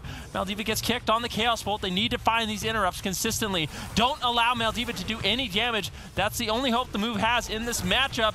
I think Maldiva could actually fall. Smoke Bomb gets dropped out by Peekaboo. Anti-Magic Zone denying a lot of the damage, and the move managed to hold on, take Maldiva down in an absolute miracle. Oh my goodness, Sid just a few short seconds ago said if the Storm lost here, it would be an absolute throwaway, but they're up against the move, baby. That was just the eye of the storm. Peekaboo and WizK and Absturge, of course, managed to navigate through it. Oh. Metaphors? Oh. No way. There's no way. Absurge is gonna let bad manner doggying over there. I was like, oh. Looked kind of close there for a second. Absturge just playing around a little bit. Very nice. I like this composition a lot from the move. I like how they played it as well, and that's the thing. Even though Absturge has a low amount of mana, his healing is a lot more mana cost efficient. That Shaman Mastery as well doing wonders in deep dampening, and they just keep their composure here on the side of the move, managing to actually take down Maldiva at the end of things. But it was a tough road. How doable is this? Again and again. That is an important question. Are we in a scenario? Things on a map like this, and Maldiva's going to be like a sitting duck. It may get sloppy in the sewers. Storm with a risky pick here that they definitely do think is better for him. They're not going to change their compositions, but the move going to have a very interesting composition that's going to be able to instantly get on top of Maldiva like glue. Yeah, I think the move, they're going to be doing what we saw in game number 1, initially trying to get some pressure on Maldiva, trying to find a win, but eventually when they're caught in a situation where they don't really have too many defensives left, Infernals get dropped out, potentially this is where the move, they opt to retreat back to the pillar, and that's exactly what we see. They do not want to mess with these Infernals. It's not a good trade for them, so they're opting to just avoid it completely. This is what we see a lot of the times from these teams, and that's why I feel like Maldiva, he has to wait for that Infernals, just be a little bit more patient for it, wait for the move to commit more of their offensive cooldowns, like when Peekaboo uses Vendetta, that's when you drop Infernals, and then you actually get value from it. Exactly what I was going to say. I mean, typically we see Maldiva do that as well. He'll drop the Infernal when you see something like Vendetta, and then the move is forced into the same situation that we saw them go into, where they do want to run away. They want to avoid that damage, and you basically mitigate that offensive blow, and you help yourself defensively. You can see here, though, Maldiva did hold on to his Dark Soul. He's going to be caught, though, for a few seconds here. Now they're not as scared. They're ready to go back in now that the Infernal is done. Well, the big thing is when Metaphors has spent some of his mana and goes for the drink, that's when you can also drop these to kind of ensure that either you stay out and you're going to be doing bad trades, or we see a Smoke Bomb play on Peekaboo. Big Chaos Bolt, nice grip by WizK. That was very close. Peekaboo, though, overlaps the cloak. A little bit of a miscommunication on the side of the move. And as I was saying that, now Metaphors is drinking, so this is not the biggest issue here for the move. The game has just started, but they need to shut down these drinks later on in the match, because Peekaboo, he's not going to be able to stay alive and stay out in the open for far too long, so they need to make sure that they have WizK's pet on Metaphors at all costs. Now Peekaboo and Maldiva going to be the ones to trade blow for blow. Vendetta was invested there, and they don't really get too much. Once again, Maldiva is going to be caught here in the kidney, trying to slow down what he can throw out with that Dark Soul, which has just subsided, and they're nice and grouped up for him, which is going to help his shard generation, but he hasn't been able to get out too much pressure pressure yet. Yeah, Peekaboo into a kidney shot. Good pressure here for Storm. With no Cloak of Shadows, Peekaboo could be slightly vulnerable. Nice interrupt there onto Absurge. Now both members of the move rotting down low. Absurge definitely going to have to play a little bit of catch-up right now, but I just feel like if the move is in too much trouble, they're just going to run away and try to hide. And I feel like what I want to see from Storm is try to figure out some way they can actually close out the game when the move is running and hiding on that pillar. I think shutting down Metaphor's Drink is going to be important. You can see mana for both healers is evened out at this point in the match. So if Metaphors cannot drink, things will be looking good for the move. Yeah, and like you mentioned, whenever Metaphors goes for drinks, I want to see offensive cooldowns get used. Oh, big play here onto Maldiva. Gonna force out the Iron Bark as well as that unending resolve here. Metaphors has a lot of catch-up to do. Now, at this point in the game, Metaphors will be going for that drink. I want to see Whiskey or Absturge on point with the stop here. Metaphors sitting down for the drink at the other end here. Someone needs to stop it or they need to counter-aggress. Not gonna be able to find it though. Metaphors is gonna probably be able to reset his mana bar completely. Sponge, he can just use that Death Strike to self-sustain himself, and then you can have Peekaboo, similar to